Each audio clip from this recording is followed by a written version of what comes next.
This episode of the BREWtally Speaking Podcast is brought to you by On Point Pomade. Keep your beard and hair looking on point with their line of pomades and beard oils over at onpointpomade.com. Use our code BSP15 at checkout and get 15% off your total purchase order.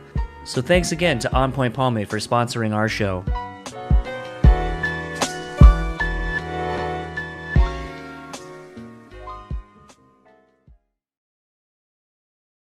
This episode is also sponsored by the Bean Bastard Coffee. Head over to thebeanbastard.com and pick up any one of their delicious hand-roasted coffees.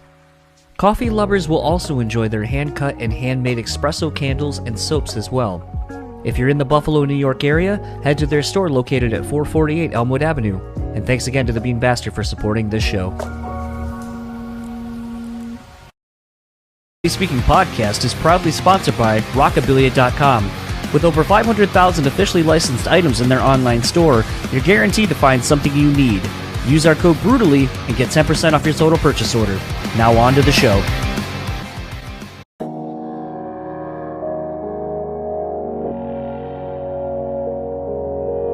People say you have to have a lot of passion for what you're doing. This rings true because it's so hard that if you don't, any rational person would give up.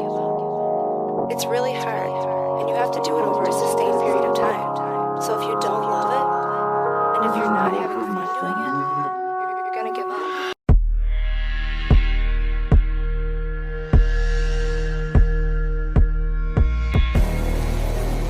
What's up, everybody? Welcome to another episode of the BREWtally Speaking Podcast. I am your host, John, and this episode's guest is Jason Boyd, singer for Audiovent. This episode has been in the works for a good 3 years at least.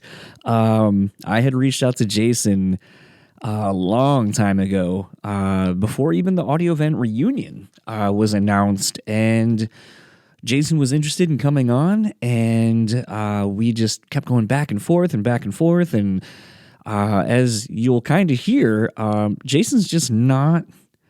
It's not that he's not good at communicating. It's more that he just doesn't use social media, doesn't live like kind of in the world that we do. And I think, it's great, unless you're trying to get a hold of him. I think it's great to kind of exist in the real world, not in the digital sense, like so many of us do. And I feel like it's just got to be so freeing, actually, to be able to live that life. But it was one of those things that when we had initially started, it was like a lot of the conversations that I set up on my own that aren't through a publicist, and it's just me, hitting someone up randomly, where it's hey, it'd be really great if we could talk when this is announced, because then we can talk about this thing, or hey, if we could do it after this thing.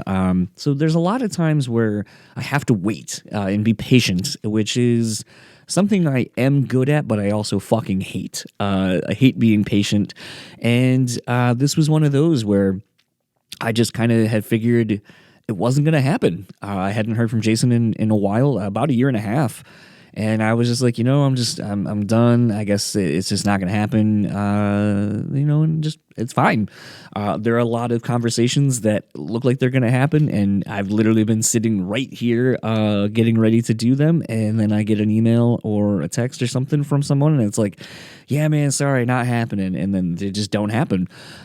It is the life of doing podcasts. But it is one of those where I had been looking in my emails and cleaning up a lot of my podcast emails, and was just like, oh yeah, I should reach out to Jason one more time. And then boom, out of nowhere, later that night, he actually had sent me a Facebook message and was like, hey man, still interested in doing this podcast if you're still interested. And here's my phone number, do that. It's a lot faster to text me than it is to hit me up on any of these things. And it finally happened. But I do think this is a great example of things happening when they're supposed to happen, not when you want them to happen. And I am so thankful that this happened when it did, because I learned so much about Jason, and I feel like we really connected on a lot of interesting talking points that I don't think I would have had, and I would have asked 3 years ago when I initially reached out. It probably would have been very Audiovent focused, instead of kind of learning more about Jason as a person and his life through the prism of, at times, of being a musician and being, the singer of Audiovent. And to me, I think this is a much better conversation as a result of having to wait. But I don't want to make you wait any longer to hear this. So without further ado, this is my conversation with Jason Boyd. I'll talk to you all on the other side of it.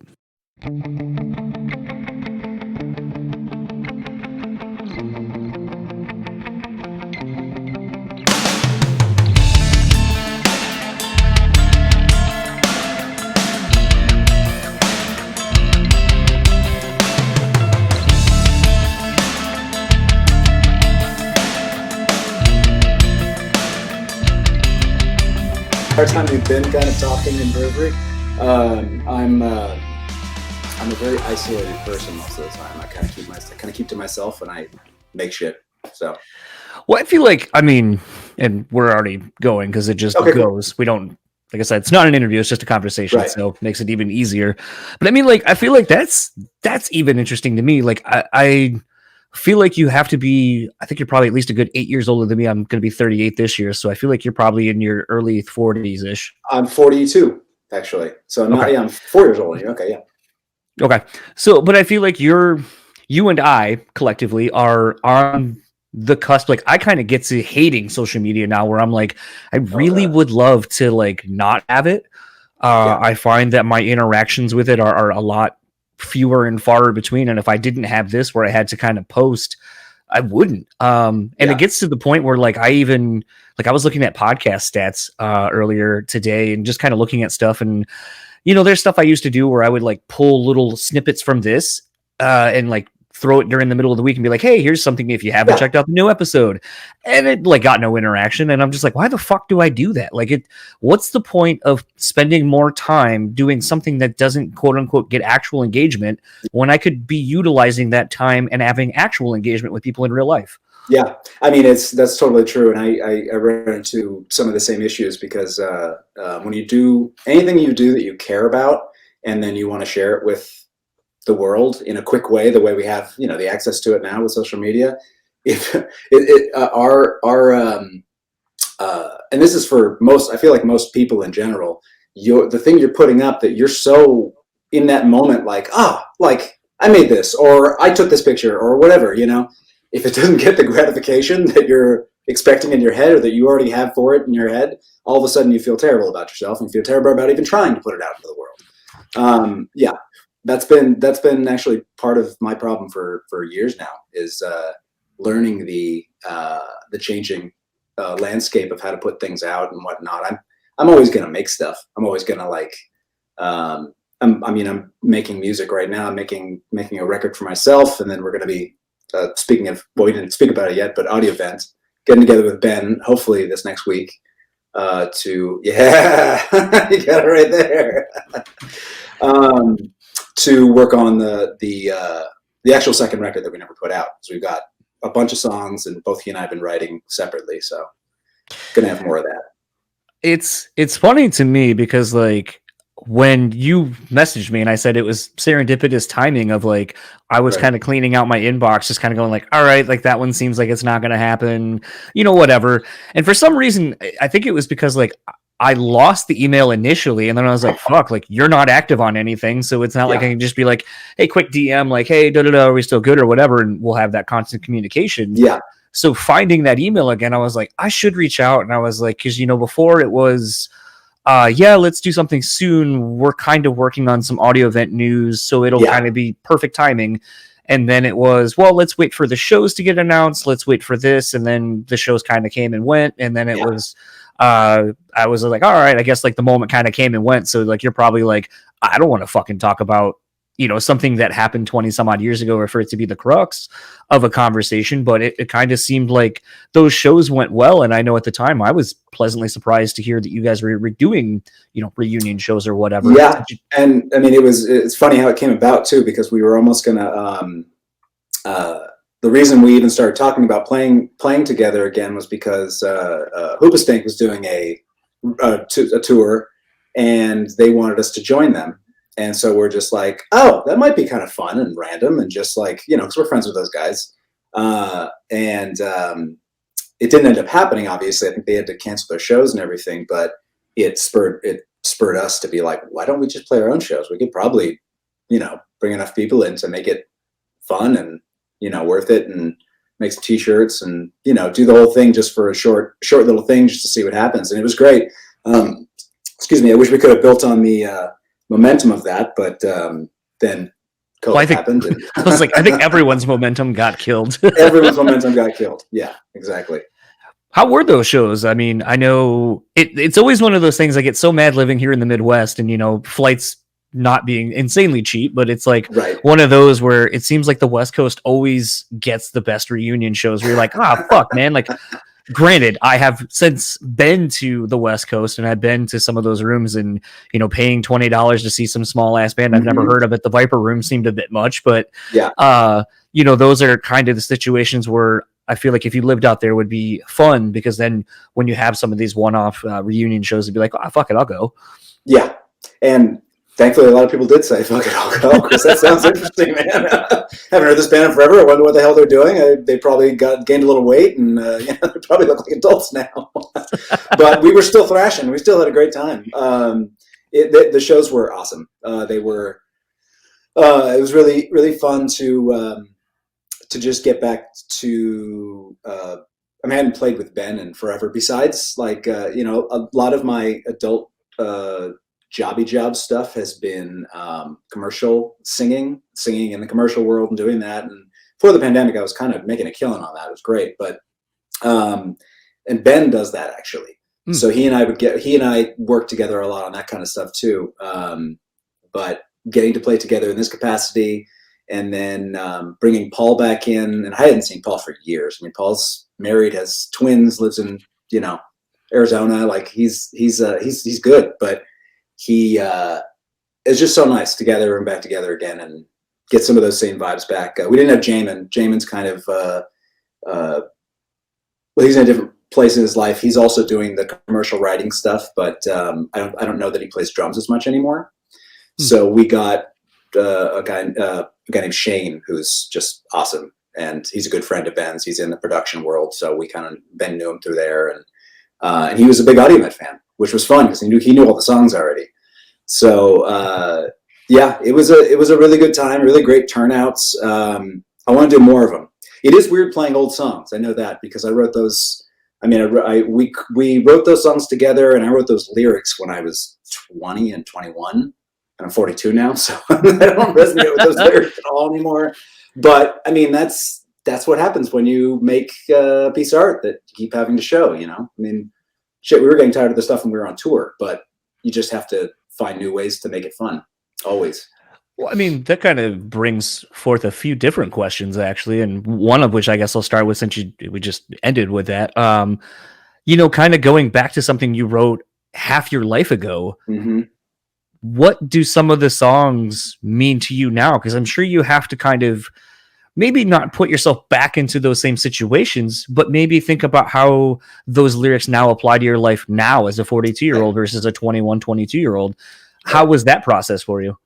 It was weird because I definitely did have to find that place without attaching the sort of nostalgic tie to it from back in the day. You know what I mean? So it was fun because having your friends around while you're doing it, they're going through the same process with the stuff they wrote, on their instruments.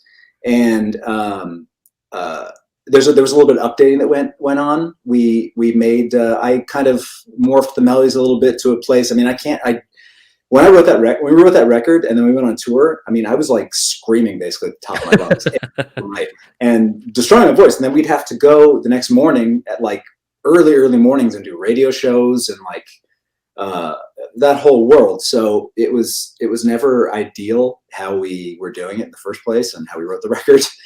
So I tweaked some of the melodies to make it so that they were still the same melody basically, but I could have a little more fun with it because I feel like I've learned a lot more about my own voice and about singing in general just through life and the types of music that I've gotten into since Audiovent. And so finding that place in the older songs, and then also finding the tie to the newer stuff I've been writing. It still sounds like Audiovent, but it's definitely a more mature version, and I think we're having a little more fun. I don't know. I know I am. I mean, I was having a lot of fun with the melodies. We re-recorded a handful of them, and it was really fun to like reimagine them, but still keep the same sort of like initial spark that's there. So we did that, and it went over really, really well. I think that's kind of like the interesting thing and I feel like a unique position you're in where, you know, unfortunately you have the one record that's out, but you know, like I kind of am intrigued to hear whatever this new thing is, because I'm wondering if it's ideas that you started and never finished from back then that would have been the proper follow-up, or Right. is it something where you're completely writing 100% new, and I'm sure you are, writing 100% new things in maybe conjunction with old ideas and kind of having to find your way, and I guess either rediscovering who you were Yeah. versus who you are now, Yeah. and marrying the two, which I think is really interesting because it sort of touches on something I've talked about quite a bit, which is this duality of, you know, artists live in the moment they're constantly creating, Mm-hmm. but unfortunately, given the nature of the music industry, we won't hear it for 8 months to a year, maybe 2 years later. Yeah. So what is new to us is really old for you. You've already exercised and worked your way through it. And Yeah. now that you're kind of excited about the things you're creating, which we won't hear for another 2 years, but to have Hopefully- such a gap. Yeah. Good. Oh, I'm saying hopefully that won't be the case. What I'm trying to do with this year in general, and you know, Audiovent stuff aside, because that'll happen when Ben and I actually get together and do it. But I'm trying to get over, and I'm just going to be completely honest. I've struggled with self-esteem issues and all kinds of things when it comes to the things that I create, because I create them first and foremost for me directly. It's just something that kind of gushes out of me every single time, and I have to do it. It keeps me sane. It keeps me happy just in myself. So, but what I'm looking forward to doing, because I have hundreds of songs and so much music that's not even all like songs. Some of it's orchestral, some of it's like soundtrack things that need to be used. But I'm hoping this year to be more of I finish this, I'm just gonna fucking let it go. Just let it go. Yeah. Put it out and let it go. Because the expectation of perfection now with where the music industry is and where, I don't know, I would rather reintroduce something. This is just my own personal like hope for the future. We can get back to a place where you're seeing real raw art again, not things that are so perfected. Auto-tunes kind of become like it's a mainstay thing. Pop and hip hop and country have kind of taken over. Yeah. And that's all perfect. It's all perfected. It's all perfectly produced and perfectly placed and everything. This. I look forward to, I don't know. I grew up on messy, awesome shit that was like not trying to hide its faults, because it was real, Yeah. So there's a punk rock aspect to that, and I want to get back to that place. Yeah, I forget what the initial question is, but I went off on a tangent there. No, that's fine. That's actually what the medium is great for. Yeah. Something, you talked about how you and Ben and seemingly everyone in the band are all now writing, I don't want to say necessarily studio musicians, but writing jingles, writing things where music is still your job. But you, in the truest of senses now, are totally writing from the perspective of selling something. How has that been? Because I feel like it's an awesome tool that you're just getting to create all kinds of different things. It doesn't matter because you're just trying to match what, needs to be to sell the thing, whatever it happens to be. Yeah. So you, in that capacity, I feel like you're actually probably more versed in a lot of different styles and genres and production techniques and so forth, because you have to be.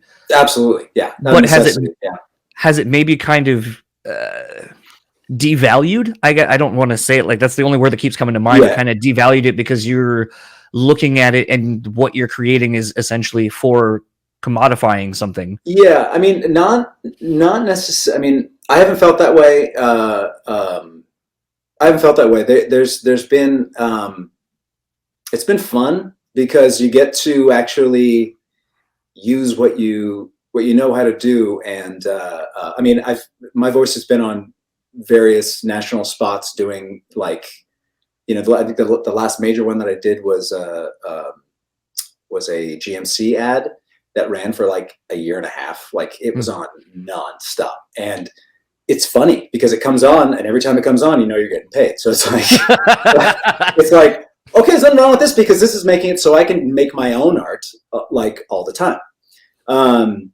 Not put it out, but still make it.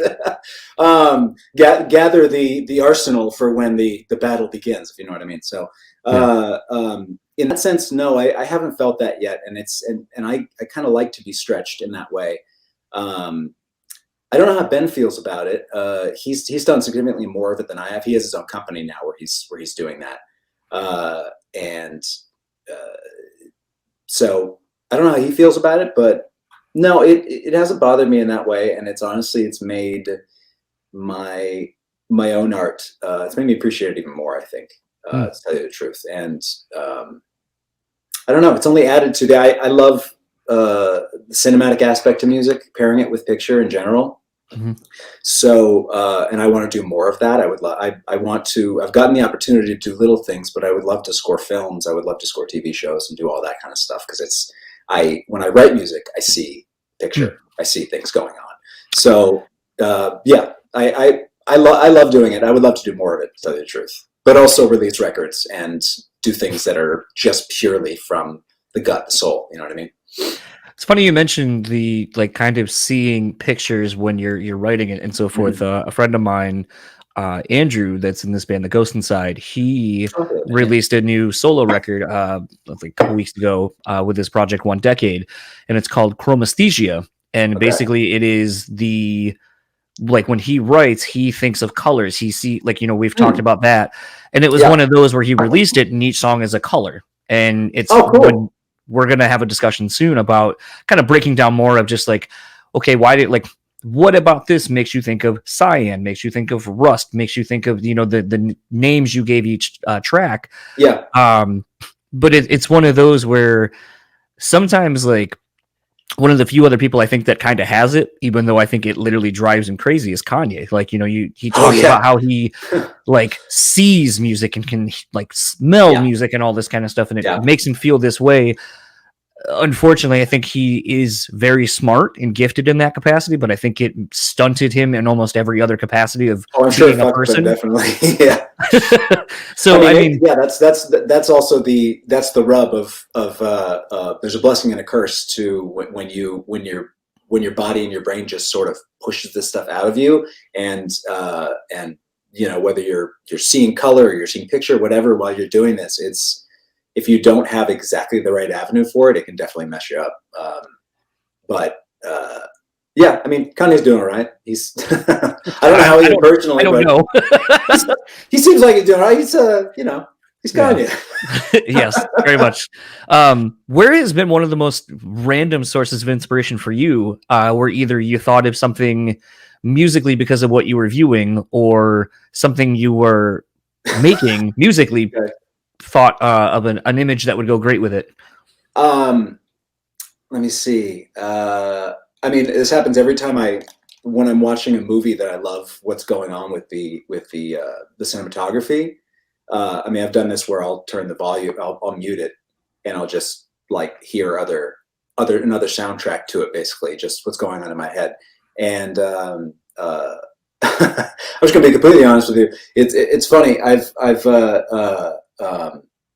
I've watched porn before in my life, at least only once though. Only once. Yeah.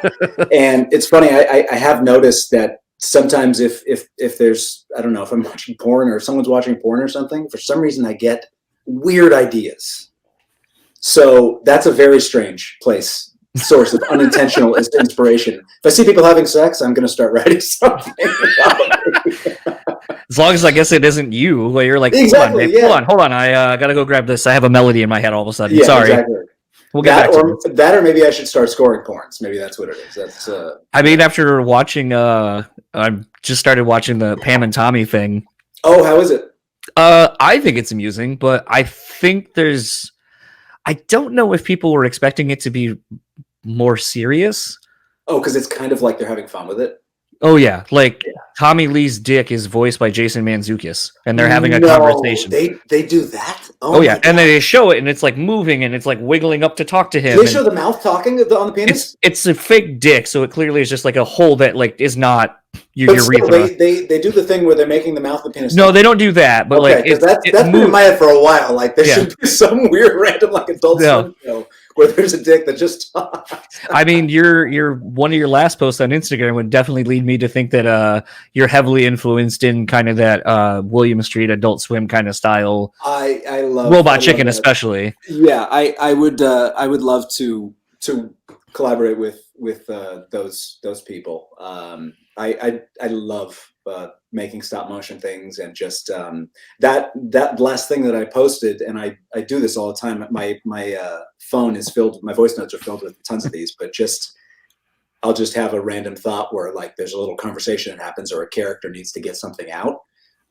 This happens the same way that music happens for me. It just springs up, and then it's very clear exactly what it is. And if I don't get it out, it kind of plagues me. And then, so I have to get it out in some way. So with characters, I'll oftentimes just record something into my phone. And then that last one, that was a recording I did into my phone, and I just animated something to it and made it seem like it was a self-contained thing. But that stuff I definitely have to do. But the Pam and Tommy thing, funny little side note, I auditioned for a part in that. Okay. Because I've also been doing acting over the years as well.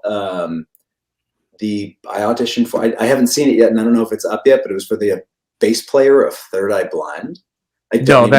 Well, as of right now, that has not happened. The only band that exists in the show currently is what I assume to be Methods of Mayhem. Okay. Because that's around when that happened. So I think I may have even tried out for that band too. Actually, after I left Audiovent, I kind of I went to film school, and then I had so many random offers from people were calling me, like bands that I grew up listening to, and like really heavy metal bands. Their managers calling me and saying like, "Hey, we heard you left Audiovent, and the guys were talking, and they wanted me to reach out to you. Would love for you to come and join their group or be their new singer, or there's this super group that's forming, or I tried out. I was talking to some of the guys from remember Velvet Revolver / band. Yeah. They potentially wanted me to sing for them after Scott died or something like that, or after he left. I don't know what it was. Yeah, there's actually both. Because the stories now, it's so crazy. The stories that kind of come out after, well after the fact, especially now that GNR is mostly back together. Are they really mostly back together? Oh wow. Slash and Duff rejoined the band. Okay. It's still most of the people you would have remembered from Axl's version of the band. Mm-hmm. So it's basically, Izzy's not in it as far as I know. Matt Sorum's not in it. God, what the fuck's his name? The original drummer. Steven Adler's.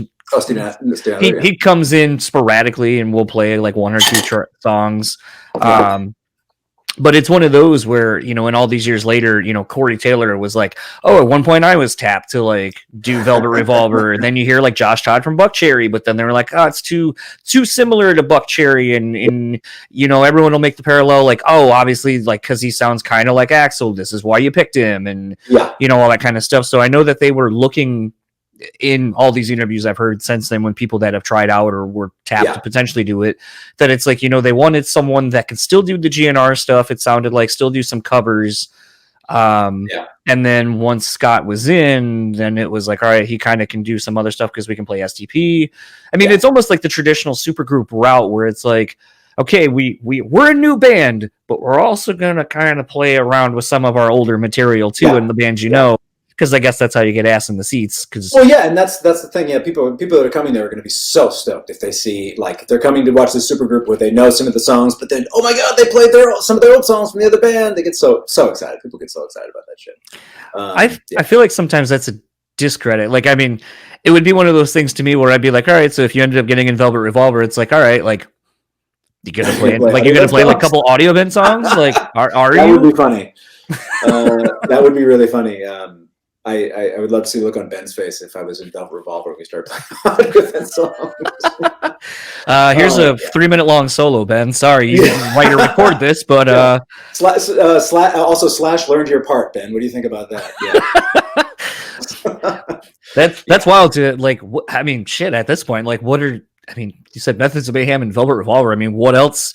Because, like, that's the side of things, like, I think is so interesting that, like I said, we don't hear these stories until well after the fact, or unfortunately, in a kind of self-grandizing way of being like, well, I was tapped to do this and this and this. Yeah. But to me, I think just kind of showcases almost kind of like Hollywood to a degree, where people sort of run out of ideas, and instead of creating something for themselves and something new, they kind of look around at what already is successful and go, well, what can we pull from that and make? Yeah, so we can stay up here on this level. And yeah, exactly. And so to me, that's interesting to kind of to hear that even, a band like Audiovent, which to me was a big band, but I understand now as I've gotten older that it's like, there are a lot of bands I thought were huge, and I've come to learn we're definitely not.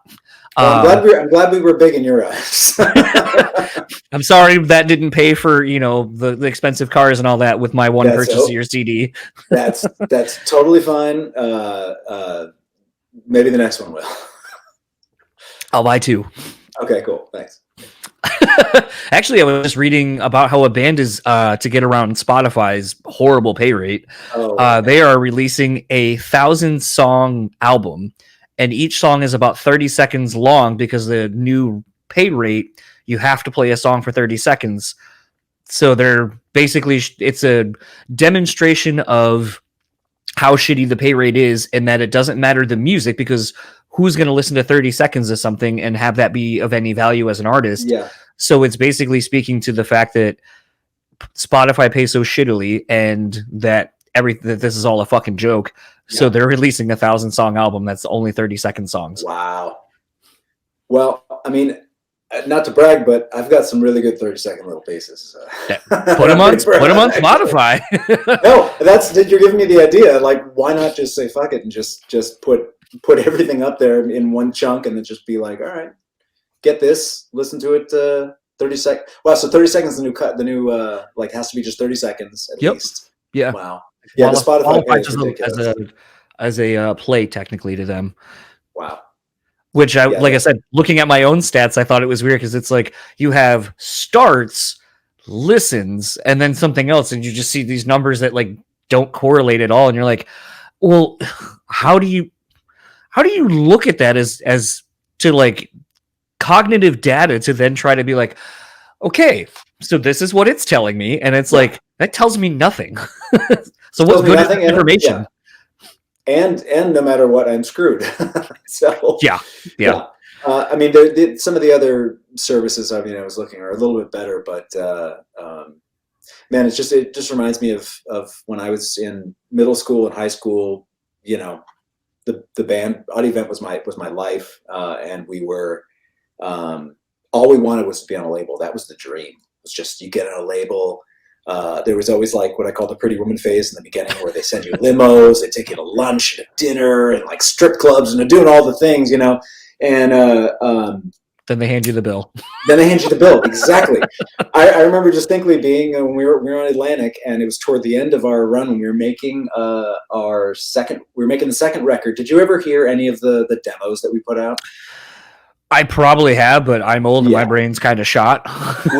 we put out I think we just put it on YouTube. I made like a graphic for them, and then we just put up a bunch of the songs on YouTube like years ago. But I remember going into Atlantic and them telling us like, okay, so at this point, you guys owe us like over $1 million. It's like, we owe you this money. So it was our first lesson in, oh no, you don't actually owe this company anything, but they're going to make you feel bad about it. And everything you've spent up in this point it's not like the record company was spending it on you. It was going into your account that you have to then try and pay back. But whatever. That time period, I feel like we kind of rode the industry down as it was crashing at the time. Yeah.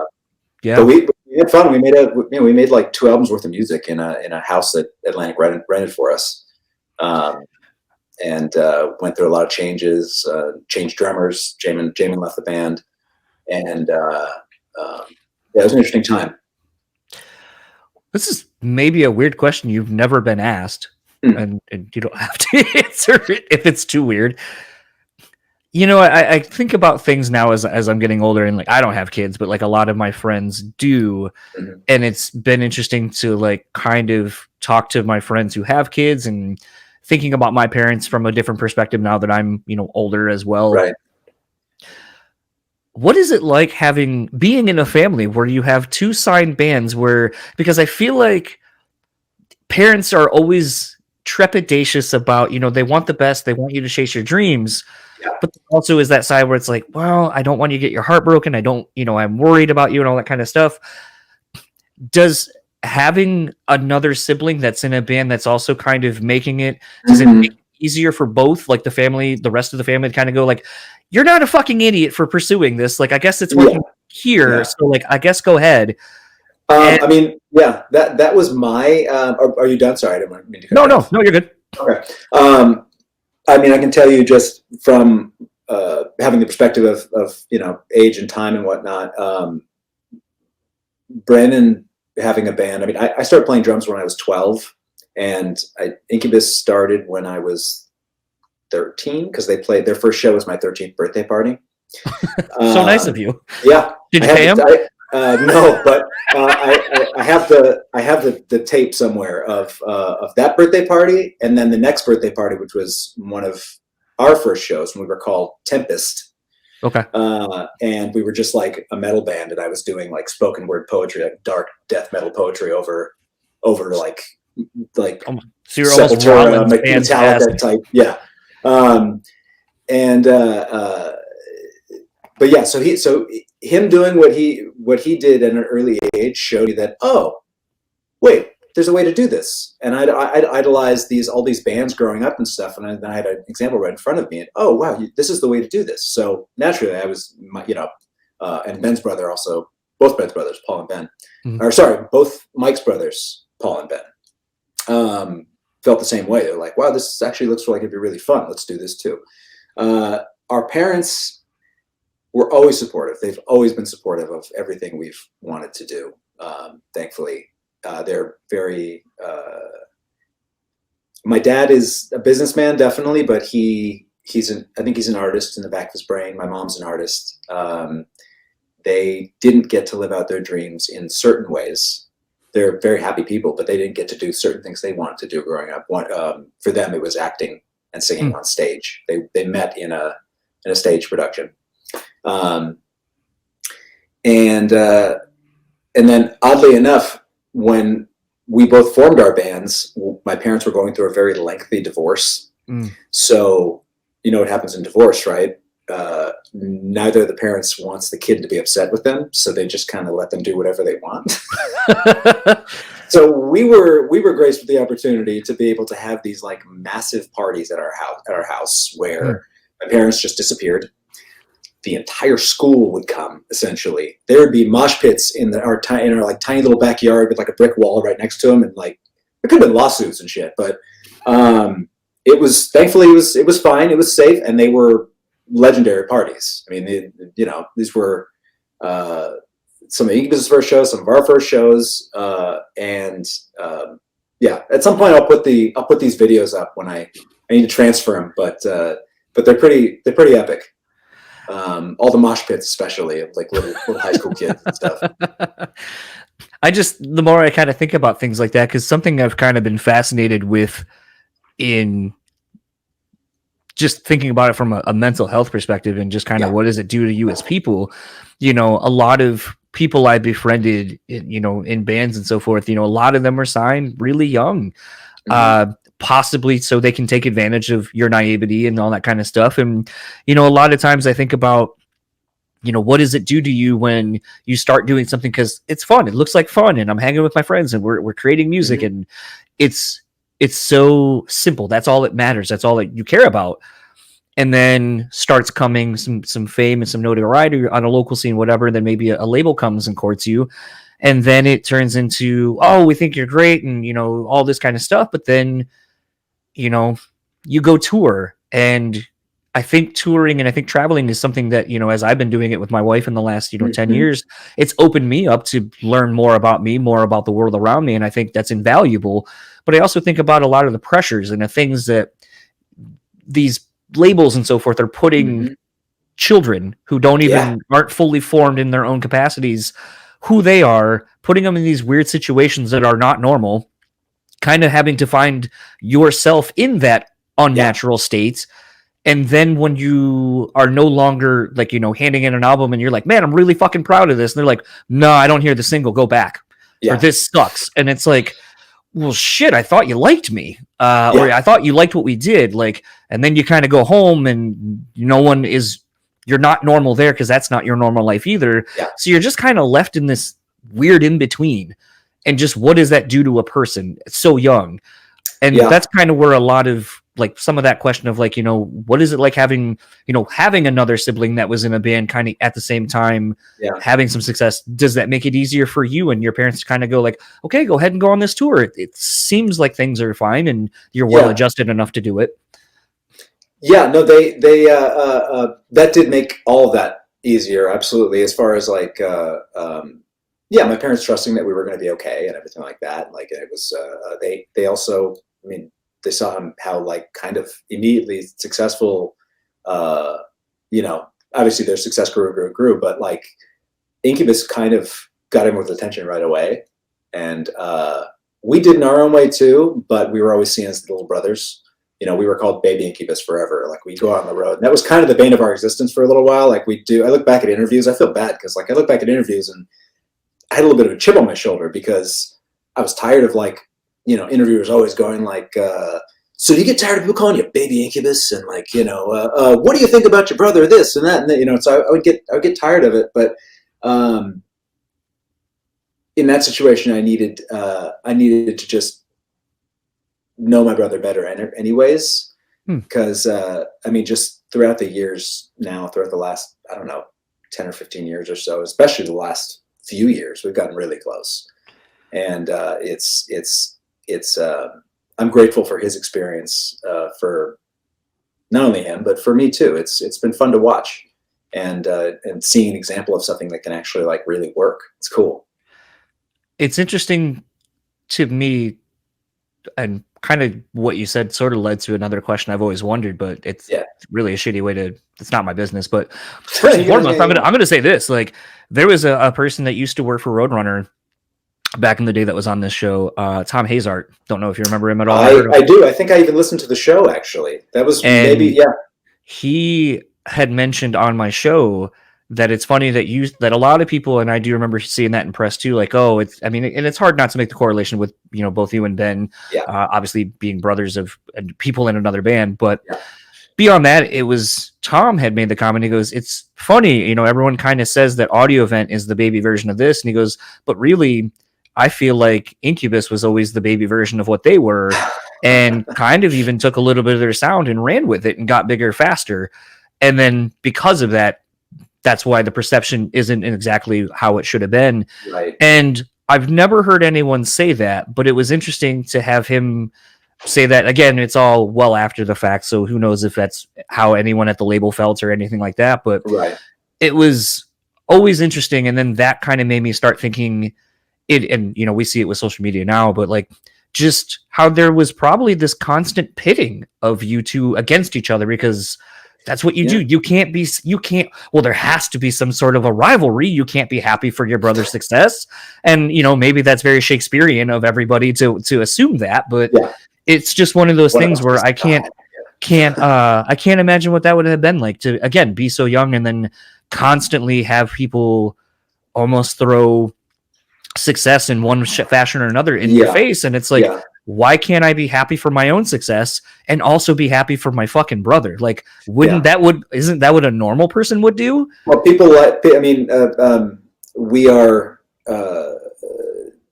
we definitely are attracted to low-hanging fruit, I think, in general. Absolutely. You know what I mean? If something is like, ooh, that looks juicy. What is that? I wonder what that, like whatever. Thankfully, Brandon is awesome. He's one of my favorite people in the world, and he's so sweet and so generous and he's just such a good person. And as far as a celebrity goes too, he's probably the coolest celebrity you can imagine, because he doesn't act like a celebrity. It's weird. He's been popping up on a couple of people's podcasts lately, and I'm just like, yeah, you're exactly as I'd imagine you would be. Yeah. Like, I just very really smart, really thoughtful. He's a goofball, which I love.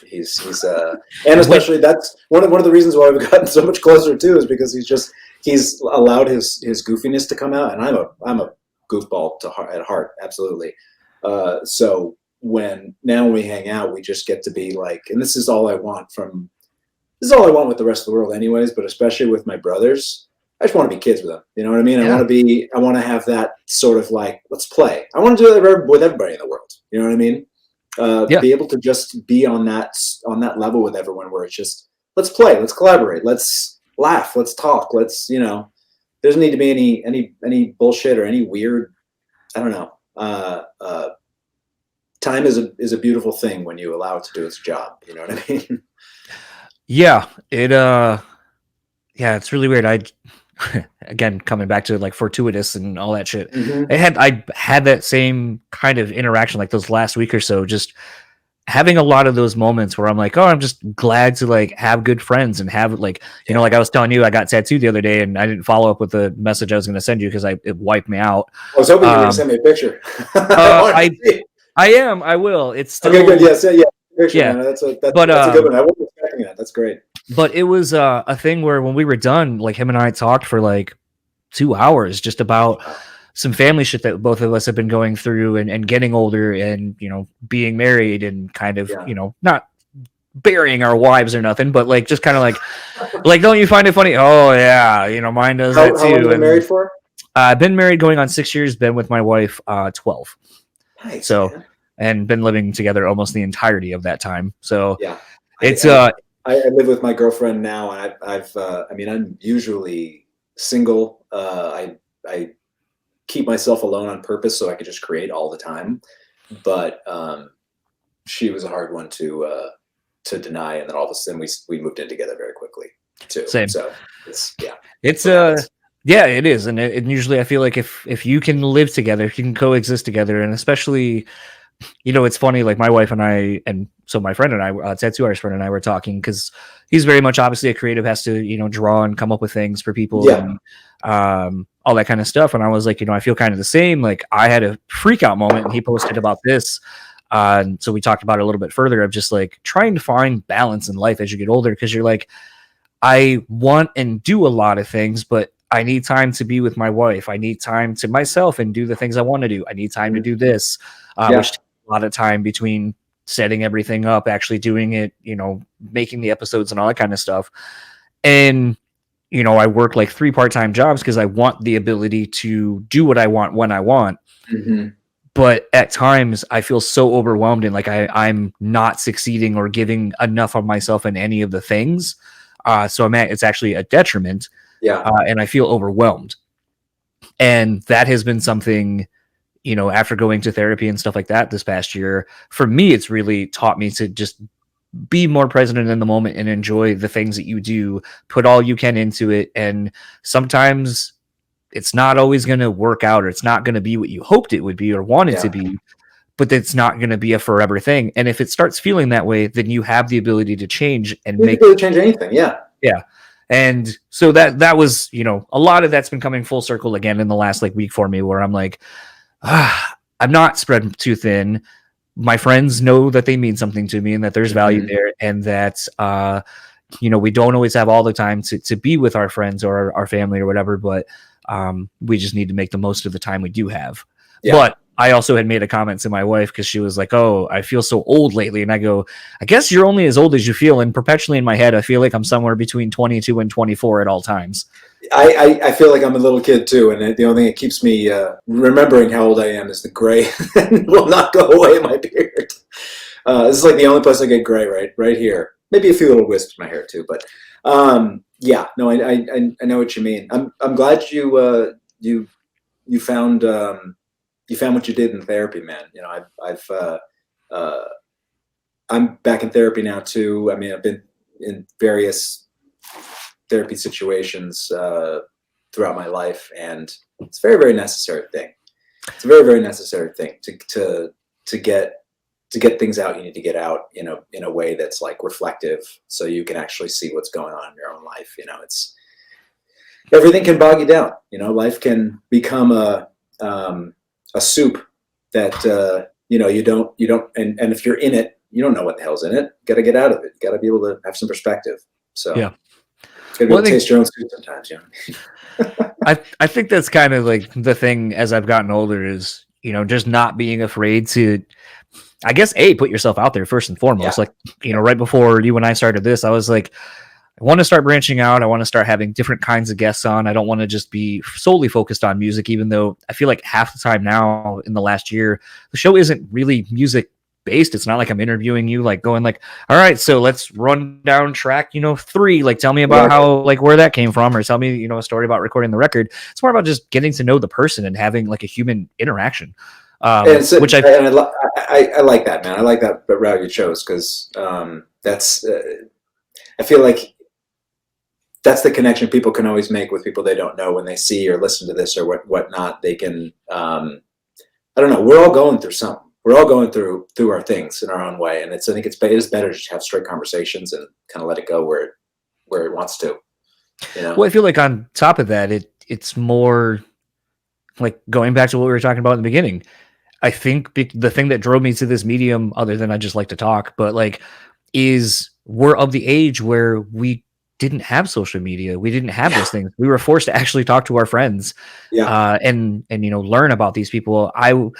It's interesting. I'm kind of intrigued as I get older to see what's the impact of the kids that have had social media all along, what their friendships will look like, what their long-term friendships will look like, where, I think some of my best friends I have very few, but I have like 3 or 4 from my high school time that I'm still super close with. But it's like, I've lived with them. I've known them forever. Like, I know them inside and out because I've spent so much time with them, spent so much time talking with them. Yeah. I wonder if like people will have that same connection, because I feel like the hard part is, unless you're not active on social media, when you go to see your friends, they'll start being like, oh, well, I went and did, oh yeah, I saw that. Or I saw you post about that. And you kind of shut it down before they can even kind of tell you the story about it, or actually, yeah. something that's an actual like not just something they're writing to try and catch people's eye for a second on Instagram. Yeah. I know what you mean. I have no idea where those kids are going to end up, or where any of us are going to end up as far as social media goes. I too only have 3 or 4 like super tight friends from high school. I've got other friends, but like, there's something about your core little group that's I mean, we were the ones who were taking I saw one of them yesterday, but we would do mushroom journeys every year. We'd go to Joshua Tree and just really, really awesome experience. It's really very like transformative and beautiful. And I mean, there's something about doing mushrooms and running off of the desert by yourself. I don't know what it is, man. But and then that changes obviously as you get older, and you my friends having kids, getting married and having kids makes it harder. And my friend and I were talking about this yesterday, because he and I are the only ones that don't have kids yet and aren't married. Trying to balance that need that everyone has, that they hopefully carry with them, like to stay in the good, fun place, to stay in the healthy place in their brain and whatnot. It's got to be hard though, kids other lives you have to take care of. I want to have kids so bad, but it's important. I think that balance is really, really important. Do you have kids yet, or you just married? Nope. Okay. Nope. Just married. Don't want kids. Don't want kids. Okay. No. It's funny. Like I literally used to tell my parents like, because my dad's side of the family is really big, still is. A lot of like cousins, they like are now starting to have kids, which is weird because I'm like, you're still children, but you're not. But it's interesting because I used to think I wanted kids, and I think it was I've kind of realized probably just through tools I've gotten through therapy to just kind of work through my own shit, where I was like, I think it's because like I had a brother who passed away when I was 2 that I was older than, never got to know him and all that kind of stuff, to have no memories of him. So it's one of those where I almost feel like it's sort of like a retroactive attempt at that, maybe. What, having kids would be a retroactive? Yeah, because it would allow me to be the older protector, the things that you are as an older brother, and to help, them grow and teach them and all that kind of stuff. Right. But coincidentally, every woman I started dating in my adult life was like, I don't want kids. And it's kind of selfish to think that you need to have them. And there are so many children that if you really want a child, you should go get them because they were not wanted and they were brought into this world, without their say so, basically. And so it's kind of changed my perspective. And then as I've gotten older, it's just like, I've tried doing different things in the music industry, and I enjoy kind of being selfish and admitting that it's selfish and that I would love to just go do something. And, I've said it before on the show, but first time you're hearing it, but, something that one of my friends, actually my best friend who does have a kid and has been married for a while, has said, he goes, I used you and your wife as an example about how, like, there's someone that we're really good friends with and they're like, oh, I don't want kids because, I don't want to be tied down. I want to be able to go do what I want. And, Right. And he's like, you've never fucking left this city ever. Like, you haven't done anything. Like, that's a bullshit excuse. Yeah. Like, you're, almost 30, or you are 30. Like, what the fuck are you going to, like, what are you waiting for? And he goes, like, the only people and the only person I know that's ever said that to me, like, I don't want to be tied down. I want to be able to go do whatever. He was like, it was me. And he goes, like, he started a podcast. He goes, and him and his wife travel all the time. Like, they just pick up and will go to a show. They'll pick up and go, they live in Grand Rapids. They'll pick up and go to Detroit and go do something for a night, or they'll pick up. Yeah, you can't do all that stuff if you got a kid, obviously. Yeah. No. And he was like, so he's like, he goes, I'm proud of you for understanding that and actually living the life you say you want to live versus using it as a tool to hide behind, or as a phrase to hide behind. Yeah. So it's different for everybody. I don't hate kids, but I also, when I, like, the other day, I hate kids. Well, I don't hate them. I just kind of sometimes, like, I just realized my brain, I think at times, is not conducive for having a small child. Cause, like, I was going grocery shopping and there was a child that started crying and throwing a fit because it didn't go in the door it wanted to go into the grocery store. And I was like, absolutely stupid. Like, you're going in the fucking building anyway, dude. Like, I know you're 3 and you probably don't understand that, but, like, and it's logic, man. And it's because, like, you're tired and you haven't napped or whatever. Like, I get it, but it's like, my brain would be like, we're in the same fucking building, man. Doesn't matter if I go in that door or the one over here. Like, we're going in this one. And then I just heard the crying throughout the whole store, and I was like, oh, it is like the best form of contraceptive ever. Like, babies crying. Tears. Yeah, that's right. Yeah. Yeah. No, I hear you on that. And the especially the selfishness to be able to want to just do what it is that you do unimpeded. That's going to be something I'm going to have to get used to when I do have kids, because I like to smoke pot. I like to disappear, make music, and not think about anything else, not pay attention to anything else for hours. So there's things that are probably going to have to be tampered down, but I don't know. I've still always looked forward to having kids. I love kids. When there's kids around, I'm usually the one who's sitting and hanging out with them, just because I understand. I feel like I understand their brain. Oh, that's me and dogs. Yeah, really? Oh, yeah. Actually, no, I'm the same way with dogs too, though. If there's a dog, I will have a very special relationship with most dogs. I will find their personality and I will try and communicate with them, because I don't know. Like, I like small beings to like me. That's really what it is. I think it's more that they are pure. Yes, and I've said that about one of our dogs. We have 4 dogs, 4 adopted elderly dogs. We're like a twilight or sunset, home here basically. And one of our dogs named Chicken is this like very vacant little tiny little thing, and she'll look at you sometimes. You think like, oh my god, there's like nothing behind her eyes. She's completely dead behind the eyes. But the more I've lived with her, the more I've realized she's just so pure. She has no other intention other than just to stare at you, to love you, to get fed, and to go outside. And that's our entire world. Our other dogs have other intentions. They're like, when we're going to trouble, they're going to go do some shit over here and do this. They got their own thing going on. She is so pure, and that's you're right. The purity, it's in the kids. It's in kids too. They're not looking to fuck anything up yet. Well, some of them are, but yeah, for the most part, they're pretty. Intentions are pretty obvious. Yeah. No, it's funny. Actually, it's funny that you mentioned taking mushrooms and going out to Joshua Tree. My wife and I are going back through and rewatching Entourage. We're not quite to that episode where they. Did they do that? Oh yeah.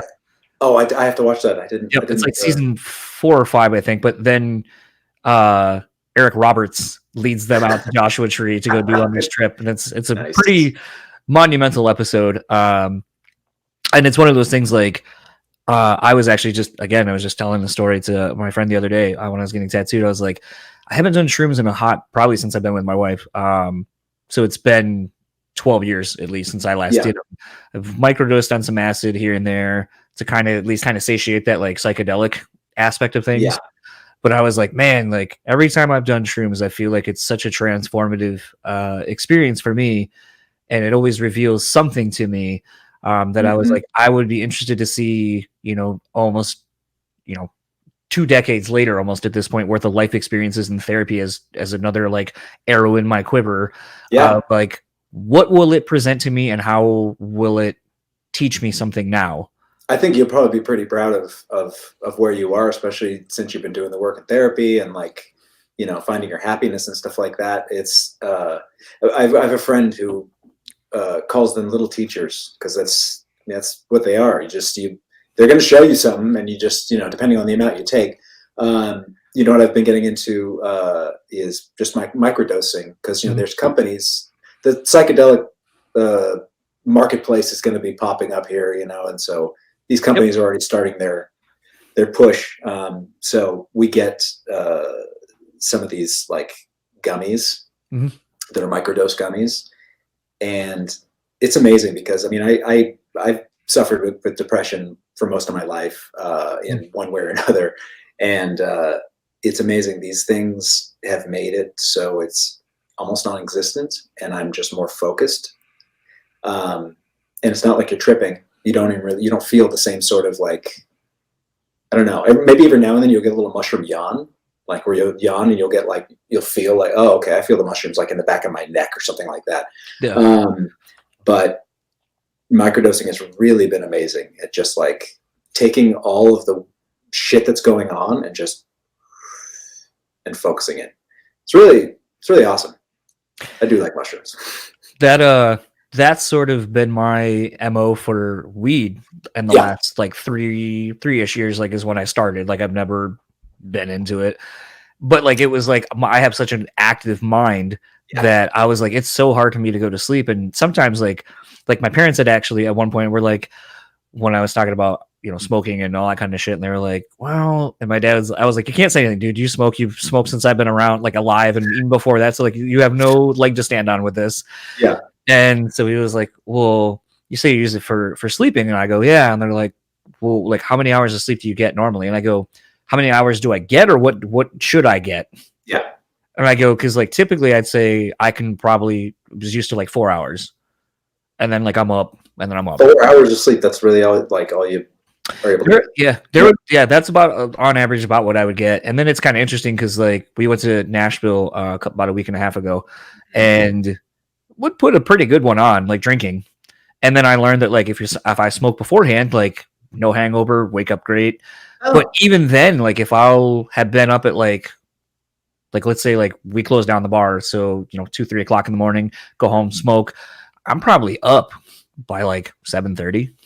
Okay. And I have no hangover. I'm thirsty because I smoked a shitload, but like other than that, it's like, which the water is good for you anyway to rehydrate you from drinking, but it's like I wake up with like no hangovers. I feel great. I feel like I slept better. That's amazing. You found a little hack. That's awesome. It's not for everyone, but I found for me it works. And even if I'm not drinking, that like just smoking allows me to be more calm and in the moment before I go to bed, and relaxes me, and then I can have good like, and I don't even wake up in the middle of the night to like have that like random like 2:30 in the morning pee or whatever. Like I just can sleep through, and then it's like, and it's like, man, this is great. Although I had an epiphany the other night where I was like, why does a child need to feel this way? What are you potentially running away from? Have you tried CBD sleep stuff? I haven't. I've only used a CBD, the hemp's CBD like lotion, which you ever use something like as a like a tincture. Yeah, but no. Or even they have like the gummies or something like that. Actually, yes. Funny story. We went to Niagara and Buffalo when we were on a trip out there, and because it was right around the time that like weed started being legal places. So we went to this like bodega next to our Airbnb, and I was like, yo, they just got like fucking mad gummies like for sale. Like, all right, fuck it. So when in Rome, so I bought them. And we went to Niagara, and I told my wife, I was like, you're going to drive. Like, I'm going to eat these. Like, I'm going to witness the beauty of Niagara while I'm high as shit. Like, this is going to be great. And we get out there, and it was like a 40-minute drive from Airbnb. So like I took one before we went, and then I was like, I'm not really feeling anything. So she's like, oh, fuck it, take another one. I was like, all right. So I took another one. And then like, we're overlooking Niagara, and the falls, and she was like, how do you feel? I was like, I'm not high at all. I think these things suck. And I go, but my back feels fucking great. And then I went back to the B&B and realized that they were CBD gummies. Oh, so they're not gonna get you. No, but I was just like, man, my back feels amazing right now. when they work, when you find the right, because I feel like they're not all as good.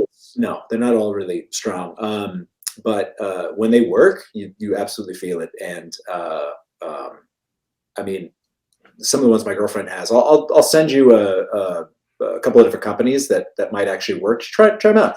Yeah. But I'm out within like 15 minutes or so, 15 or 20 minutes. I'm out through the rest of the night. Yeah. Granted, I may have been smoking earlier, but still, because I don't fall asleep really with weed. My brain gets too stimulated. I want to. Man, if I could, I would not sleep and just stay up all night fucking making stuff. But you need to sleep in order to live, in order to be alive. You can go on the Kramer thing, or actually, I guess it was it Einstein with the 15-minute power naps every 2 hours or whatever. You just never sleep at all. You just take little power naps, right? Yeah, but then they ended up going crazy. No, but here's the thing. You mentioned Kramer. I feel like if I did that, I would become Kramer. Probably my hair would start sticking straight up, and I would just be like that all the time. Probably was why he was that way. That's probably why he was. Yeah, exactly. No, I mean it's so funny because like I feel like at times, like because I've been more open about my use of marijuana and other stimulants, I guess, or psychedelics and so forth. And it's funny because like a lot of people have come to me and they're like, I didn't know you did any of that shit. And I'm like, well, I'm not advocating doing it. I go, it's not part of my lifestyle. It's not part of my like persona. Yeah. Yeah. And I was like, and I feel like that's the thing is like, I feel like, there was that for people where it was like their whole identity was that.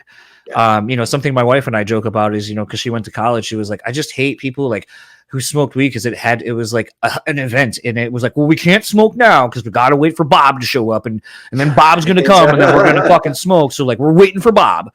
And it's like, why can't you all just fucking smoke now? Like, who gives a shit? It doesn't need to be a big production. And I had kind of said the same thing. I was like, yeah, like I don't make a big to do about what I do. And I was like, so if someone's like, oh, you don't do anything fun like that, I'm like, sure, absolutely, you're right, I don't. But then we'll like talk about something, or some friends will sporadically listen to the show. Like, I didn't know you did DMT. And I was like, yeah, I did DMT once. And they're like, really? And I was like, yeah. They're like, how was that? I was like, I mean, you heard my experience. And they're like, well, you just don't seem like the person that would do it. I was like, because I have a healthy respect for all that shit. I was like, and too oftentimes, like, like next to me is a bookshelf full of like memoirs by rock stars who, like, although you see something like the Heroin Diaries and you're like, okay, you were that loaded on heroin and you were still able to like keep some kind of a cognitive diary, like, go fuck yourself. Yeah. Don't believe that. And I kind of thought the same thing even when I was reading it. But it is one of those where I feel like if you have a healthy respect for these things and you use them as tools to hopefully learn more about yourself. Yeah, that's why they're here, man. Not to overindulge and basically have it take over. Yeah. I think that's the thing. And that's at least the thing that I've always treated all of these things with. I was actually telling someone the other day, I was like, they're like, how do you feel about ayahuasca? I was like, man, I'd love to do it. I was like, it scares the shit out of me. And I was like, but everyone that I've heard that's done it, the thing that intrigues me about it, at least when you have to go to this different country and these places that are, these guided meditations basically, is the thing that interests me about it is usually you do it like 3 days in a row. And the first day is like fucking awful. Second day is not so bad because you're kind of used to it. And the third day is almost like a clairvoyant moment because you learn, I think, I forget who said it, but they were like, the first day, it's like everything's blurring and you're afraid of everything and you don't understand what it is. Second day, the picture and the thing you're working through or on is getting a little bit clearer. And then that last day, you have the tools to kind of work your way through this. And then that's where the real transformation of self and the shedding of self, getting to the, turning yourself inside out essentially and kind of being reborn starts. And that you're never the same once you go through that, and that you are infinite, typically by all accounts, such a stronger individual and knowing who you are. And to me, like, how do you hear that and not go, well, I want to do that? Yeah, exactly. Well, a lot of people are terrified of anything beyond what they think they see, just on surface, even with themselves. A lot of people don't want to get into their shit. Yeah. It's hard. It's hard to look at yourself sometimes.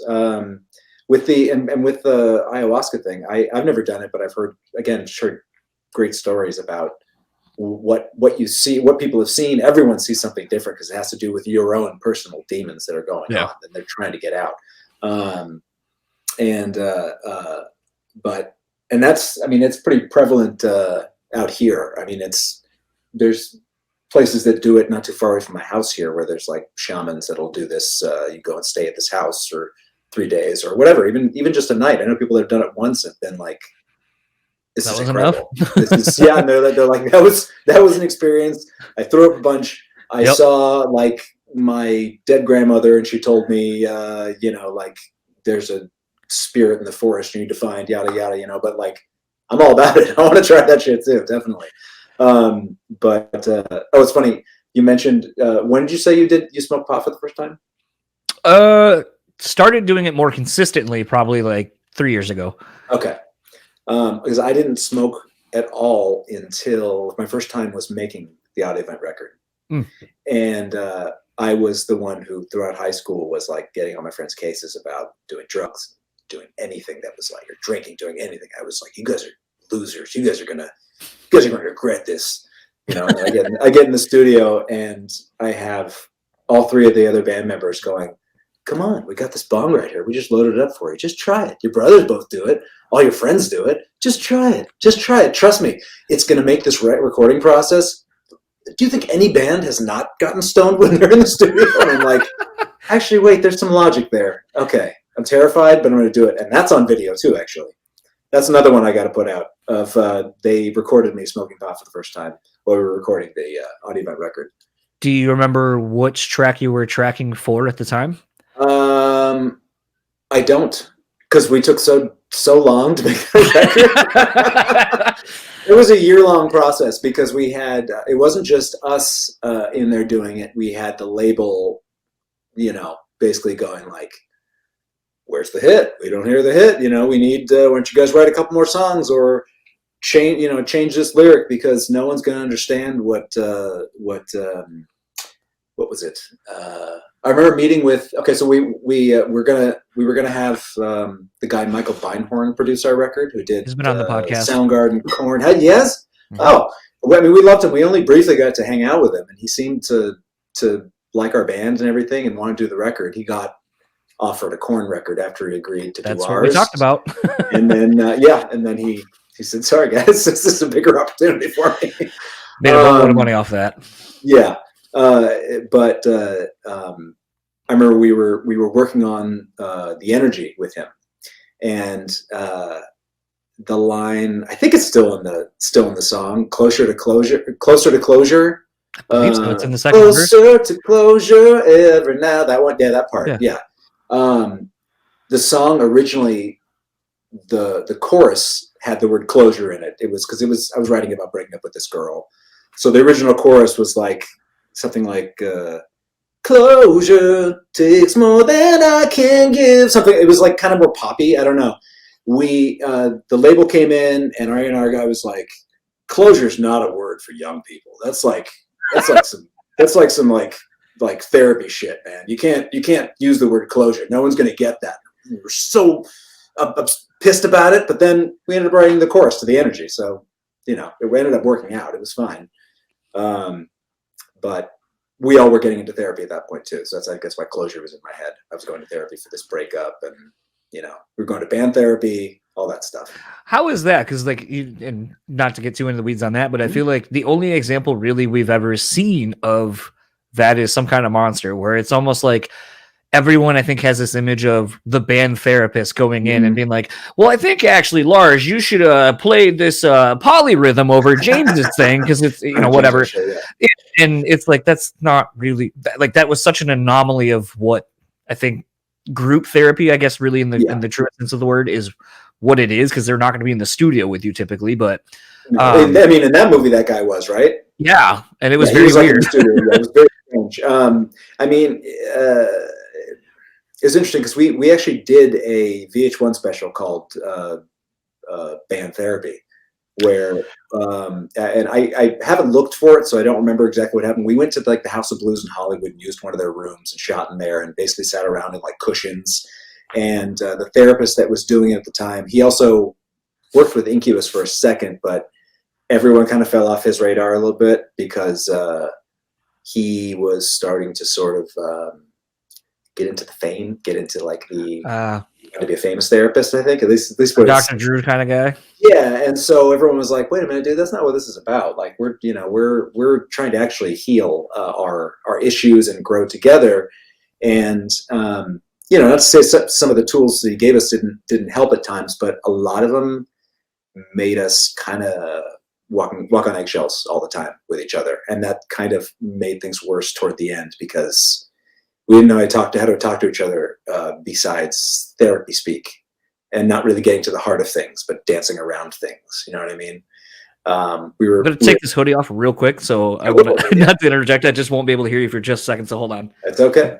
I'll amuse myself. Hand. The unfortunate part of living in Michigan is it's snowing outside, so you're like, oh, I got to dress for the elements. Yeah. But then you're also like, but I'm also hot in my own home, so.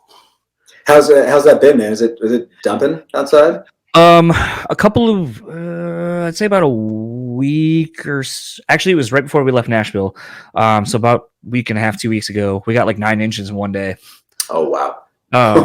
And then it was funny because I was talking to the singer of another band that lives out just outside of Nashville, and on his Instagram thing, he was like, "Oh, we got 2 inches of snow." Da da da. And I was like, I went outside, grabbed a thing, and I was like, "Yeah, we got 9 inches today. It's supposed to snow tomorrow." And then he was like, "Oh shit! Like, is everything shut down?" I was like, "No, we're used to it. We just regular life. It's fine." Yeah, we just deal with it. We bemoan while we're outside shoveling or snow blowing, but then the same with having a dog. It's the wife and I are like, oh, it's your turn to take her out in the morning. And you're like, I don't want to. It's almost, I have been joking that it's almost like Windhoff shit going outside when it's that cold and you just take these deep breaths and you wake up and you're like, yeah, I don't need to get in a shower to do that. I just go outside and do my breathing exercises or do whatever the hell I feel like I'm doing that's sort of akin to that. But yeah, no, and I know what you mean about those early morning, take the dogs out too. Imagine having 4 of those that wake up at different times. So actually, we've been talking about getting another dog, and something I've been trying to figure out is how do you try to successfully walk 2 dogs? And the only thing I've come up with are those new, I guess they're not new, but new to me, those like harness things that you wear around your waist that's got like the clips on them that you can. Oh yeah, my brother does that. My girlfriend does that sometimes with some of the dogs.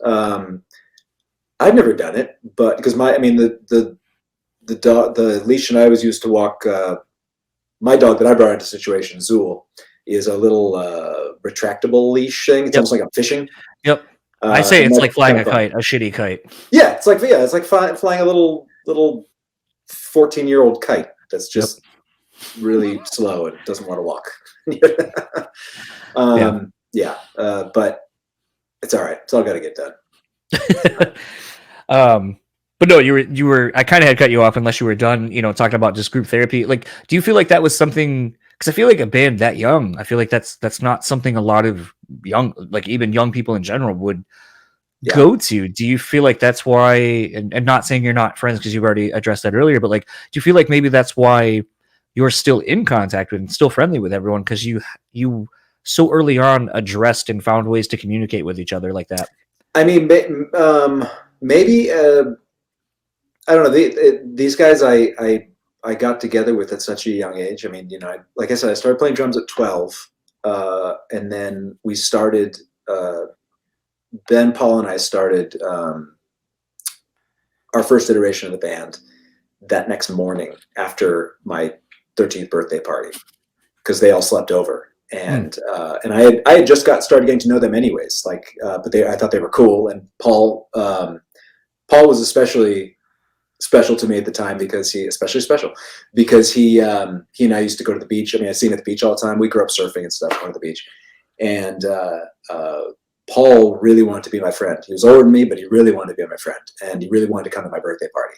So, because he heard about it, he heard it was going to be the cool thing where bands were playing and stuff, and he's like, I want to go to the birthday party. So he sees me at the beach, and he comes up to me and he goes, "Hey man, I heard it's your birthday soon. I wonder if I can buy you a gift. If you'll want to go over to the Warehouse Music over here, and we'll go get I'll buy you a tape or something." I'm like, okay, sure.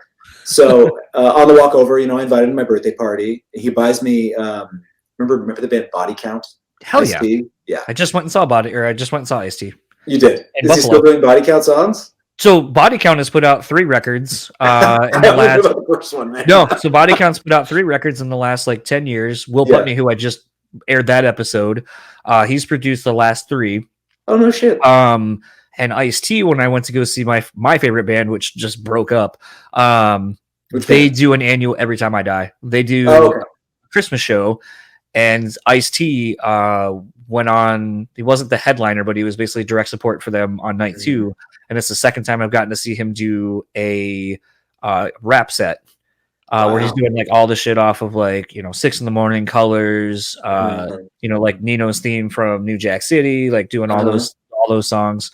I haven't gotten to see Body Count yet, but I did have Ernie C on, and that's pretty fucking close. I feel like to have to at least get to talk to someone from that band. But that band is incredible, and I can't imagine what it was like to grow up out in that area, in the height of Body Count coming out initially. Oh man, Body Count. I think about not only Body Count, but all the bands that when I was in middle school and high school, knowing that they were passing out demo tapes to my brothers got their demo tapes. Rage Against the Machine, Korn. I feel like I remember hearing Tool really early on too. But they would just get this stuff, and it was brand new. It was like demo tapes. Yeah. And I remember hearing a demo tape of Rage Against the Machine and going, "Oh my god, this is the coolest thing ever!" I was so into it. First time I heard Korn, I was like, "This is scary."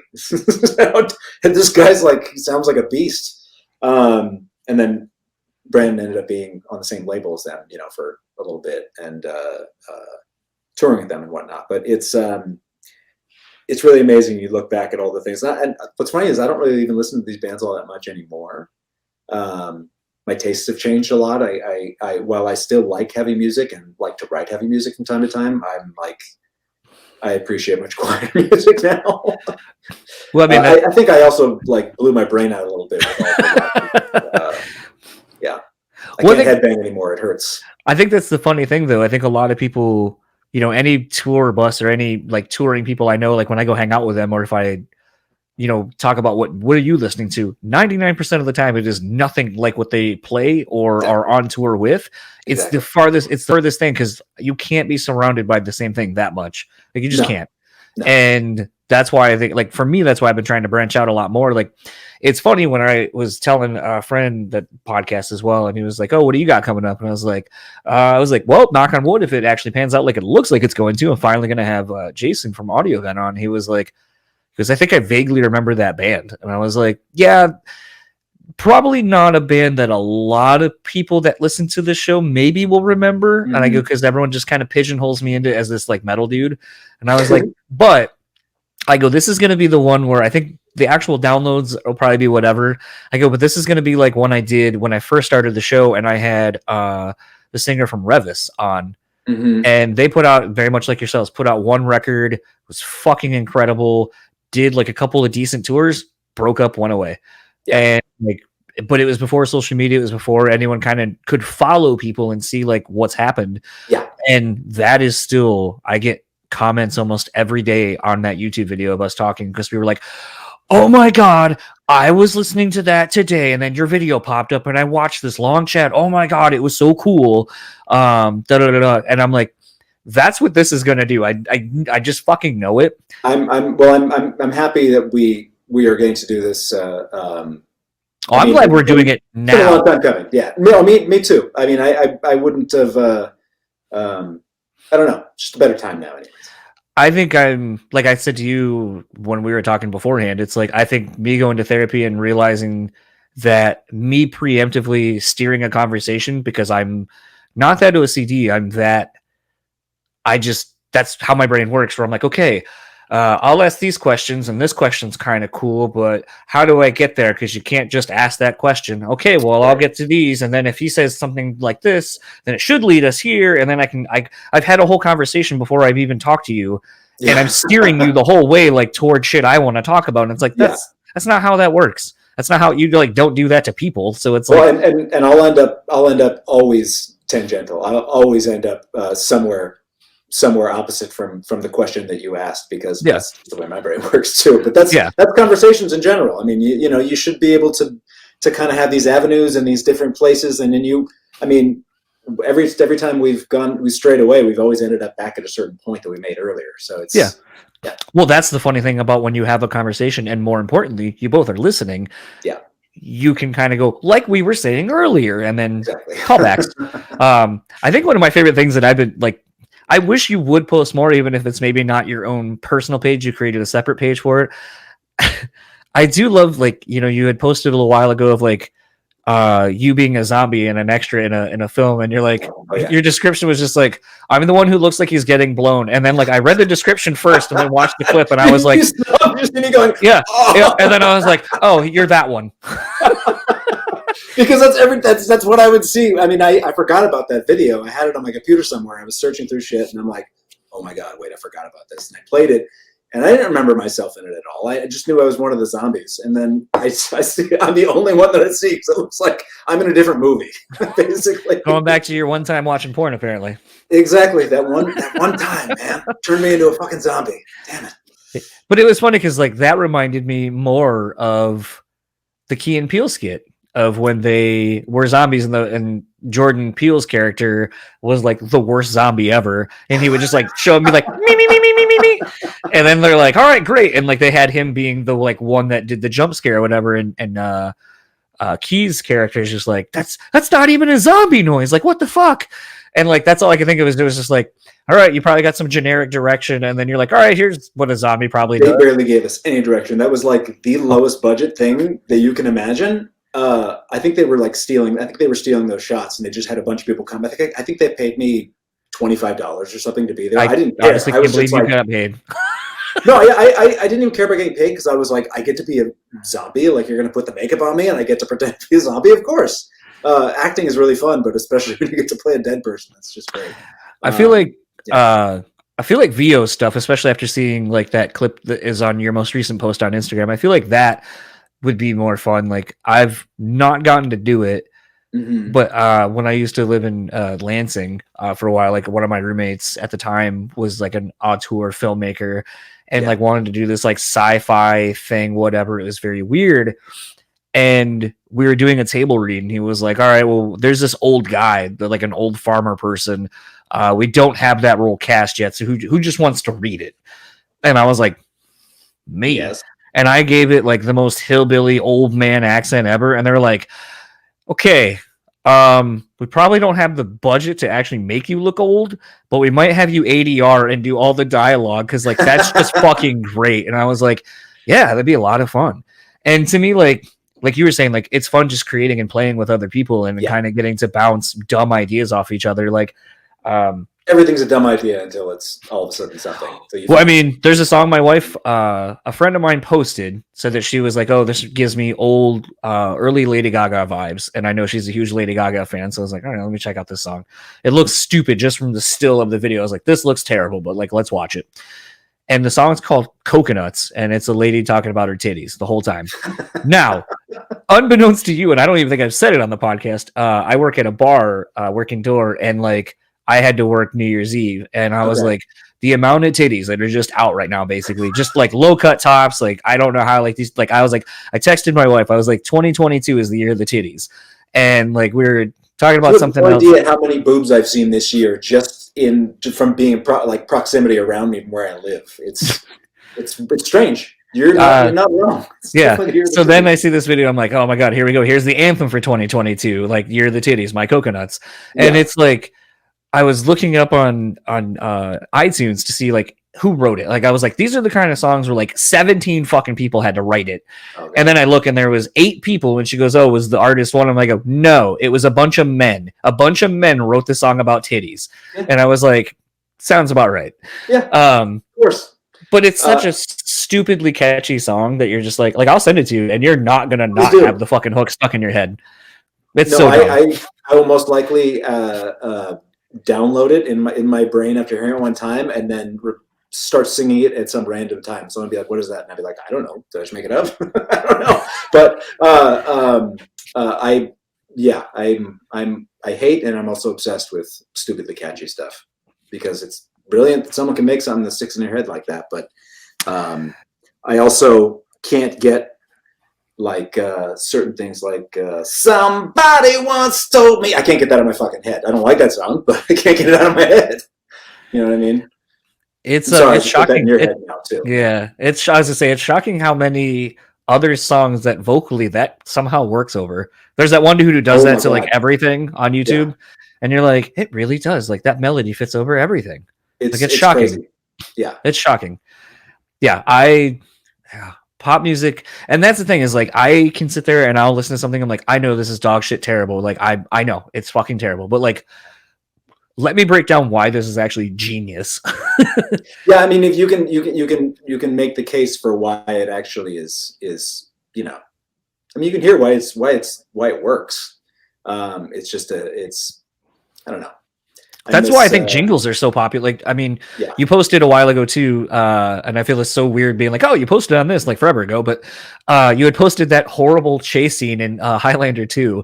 Oh yes, that was a pandemic. Like, I watched that scene probably 30 times in a row because I was crying. I was laughing so hard. So there was where's it going with that? Demolition Man. It's one of my favorite movies. Oh yeah, I haven't seen that one forever though. The fact that like their top 40 radio is just jingles. Is that all it is? Yeah. It's like there's a station and it's like the Armour Hot Dog song was the top song that day, and it was like, oh, this is my favorite, and like her and whatever, Sandra Bullock and goddamn, why can't I remember the guy's name? He was in Miss Congeniality as well. The Italian, whatever he is, I don't remember his name. Not Sylvester Stallone, but the other actor that was in it. But they were like, oh god, I love this. And it's like hot dogs, Armour Hot Dogs, and like, and they're just like singing the jingle, and I was like, man, like, that is such a skill to like create a jingle that becomes that like catchy. Like, I mean, even look at like, I know Jim Gaffigan has made a fucking joke about it, but it's like Hot Pockets. That's all it is. 2 fucking words. Yeah.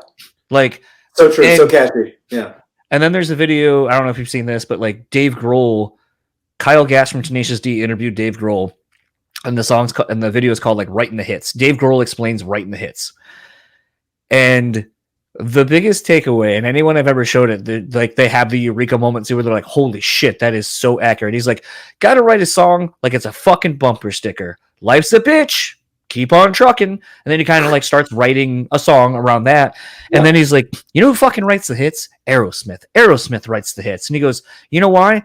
Because they just have the chorus. That's all their songs are." And he goes, "Love in an elevator. What are the lyrics? Love in an elevator." Like, start singing it, and then you're like, yeah. And then he's like, "Dude, Janie's got a gun. How does that song start? Janie's got," and then you're like, holy shit, they really do just start right off with like "Don't Bore Us" gets to the chorus. And then he's like, "Yeah, so Aerosmith writes hits, chorus, verse, kind of chorus." Like, and he's like, "And then you get out." Have they put out a record in a while, Aerosmith? I feel like they haven't. I have no idea. I've fallen off that train a long time ago. Yeah. I think the last thing I remember was "Honkin' on Bobo," and that was because my dad bought it, and it came with a little tiny harmonica keychain. Oh my god! The gimmicks that labels do to entice you to buy stuff. Yeah, I think we Audiovent probably had some stuff, some like things that we sent out to the radio stations and all, and like certain markets to try and get people interested and stuff like. I don't remember exactly what they were, but. But it's funny you mentioned Aerosmith. We were almost managed in the beginning by Aerosmith's first manager. And I forget his name, really sweet guy though. He kind of took them to a point where they were getting super famous, and then they got taken over by like a bigger management company, I think. But I always remember that guy as he's a very, very genuine like fan who just was like, "I want to bust my ass. I want to just make my world, guys." And we ended up going with him, but good guy. But I feel like that's, you had kind of talked about you guys getting in at a time when the label and the industry was shifting and changing. Yeah. I feel like, the owner of Megaforce Records that found Metallica, John Z, just passed away like a week ago as of right now when we're recording. And, you hear some of these people like Michael Alago as well. You hear some of these older, bigger names in the industry. And the one thing I feel like that they have, and same with producers even too, something like the Michael Beinhorns and so forth, everyone had that passion. They didn't care about what they were making. They didn't care about making a name for themselves. They had this passion and they believed in the bands. I don't feel like that exists anymore. No, it doesn't exist anymore. I think that's the biggest thing I've noticed in kind of doing this over 5 years, talking to so many different people, talking to people in different facets of the industry. I feel like because most everyone I talk to is like roughly our age, we still remember when everyone gave a shit and it kind of meant something, like being on a certain label, having this producer, having, a scene that you came up with. I don't feel like kids, you're talking about, oh, it was cool getting these demo tapes or going to local shows and finding out about this band. I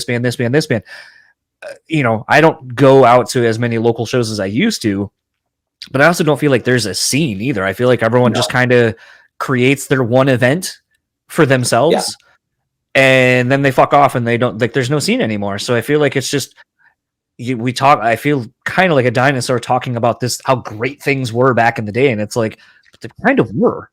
Yeah, they really were, because every generation is going to do whatever, or is going to use whatever exists, to their advantage to find the things, to discover, who they are through the things that they are attracted to, whether it be music or art, whatever. It's good to know that it does still exist on some level. I went a couple weeks back to a friend of mine's son is a musician. He was playing drums. He's, I think, maybe 14 or 15. And so we went to go support, and it was all like high school kids at this I think it was like a skate shop that they maybe like made a venue after hours, but the place was just packed with kids. It was like rock music again. Like I was hearing young rock music again, and it sounds like I feel like young rock music always kind of sounds like some version of the same thing, but it was awesome. It was inspiring to know that that's still going on, that these kids were actually all packing in this teeny tiny little place, even through COVID, just like they had to be there. They had to see this thing. It reminded me of growing up, and playing shows around us in Los Angeles here at the little, before we could play clubs, at coffee houses and stuff like that were set up for this. That kind of excitement, it needs to exist in order for this. People need to feel like what they're experiencing is special in that way. And I mean, I hope to be a part of creating something like that for people again, and for kids, definitely, but yeah, that it does still exist in some form. It's harder to find, and we don't get demo tapes at our schools anymore or anything like that. But, oh man, one of my favorite things that we would do growing up was, and I miss this. It was hard work, but I miss it. Going around to the different schools and different parking lots and stuff, and putting flyers in lockers, and hawking the demo tapes and trying to sell tickets to our shows and stuff like that. It was a real on the ground way of knowing that you're doing the work, and we busted our ass when we were little. That's all we did. We didn't get into trouble. We didn't do anything else other than every single day we came home from school and went to the garage and rehearsed and wrote. And I don't know. I definitely missed that aspect of it.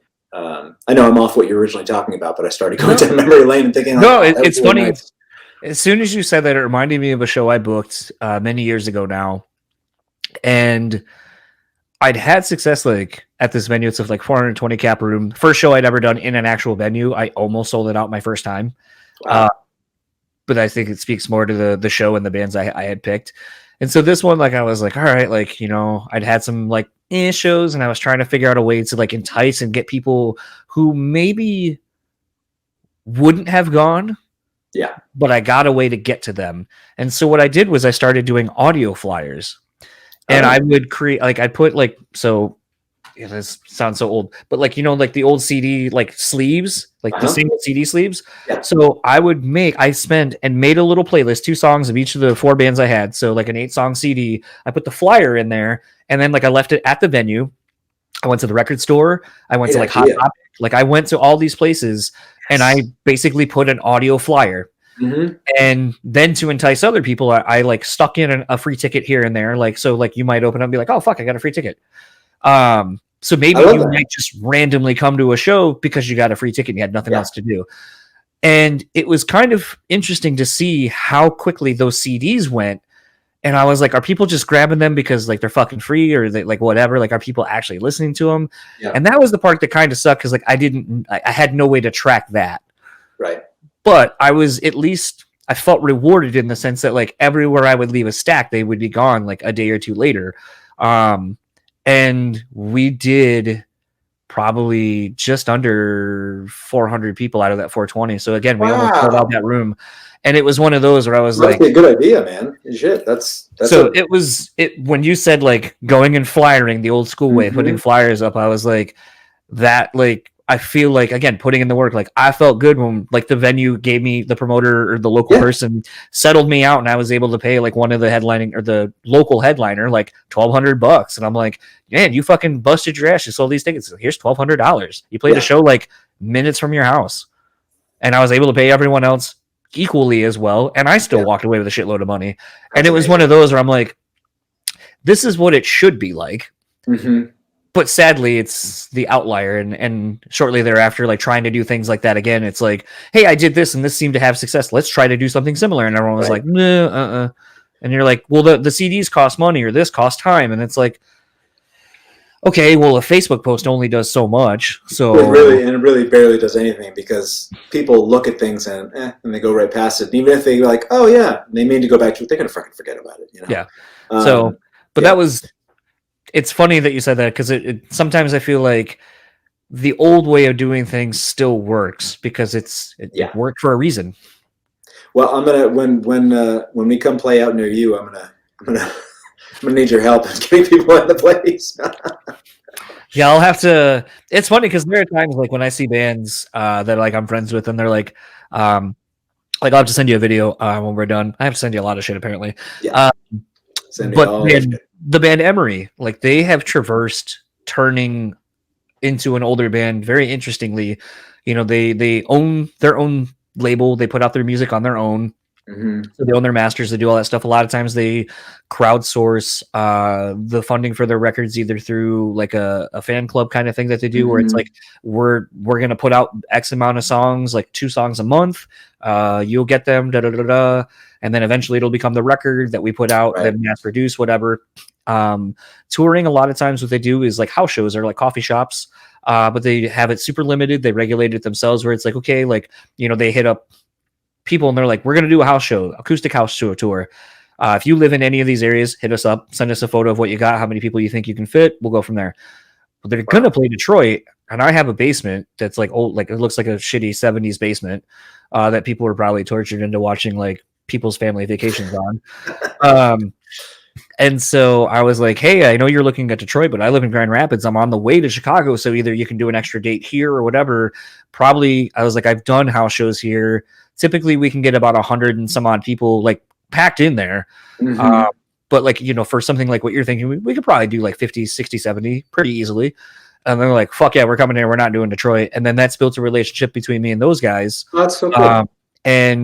But like they do it, it's kind of expensive. It might be like $50 a ticket, but like it's all through. But it's a very intimate show, obviously. Yeah. And that's the thing is that, like, you know, they come hang out, like they spend time with you. And to me, I feel like it's an interesting way to capture the fan base you have, but not having to go through the system of like, okay, like this is the room rental, this is our split. Like you get money if you do X, Y, or Z, like the things I've learned from booking shows.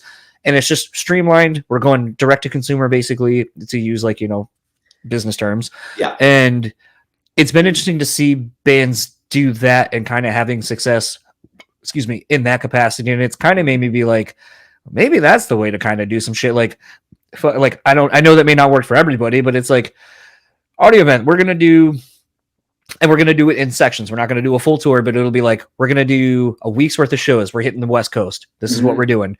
Now we're going to hit the Midwest. We're going to hit the East Coast. If you can make it out to this, awesome. If not, we'll try to come around and do something else another time. Yeah.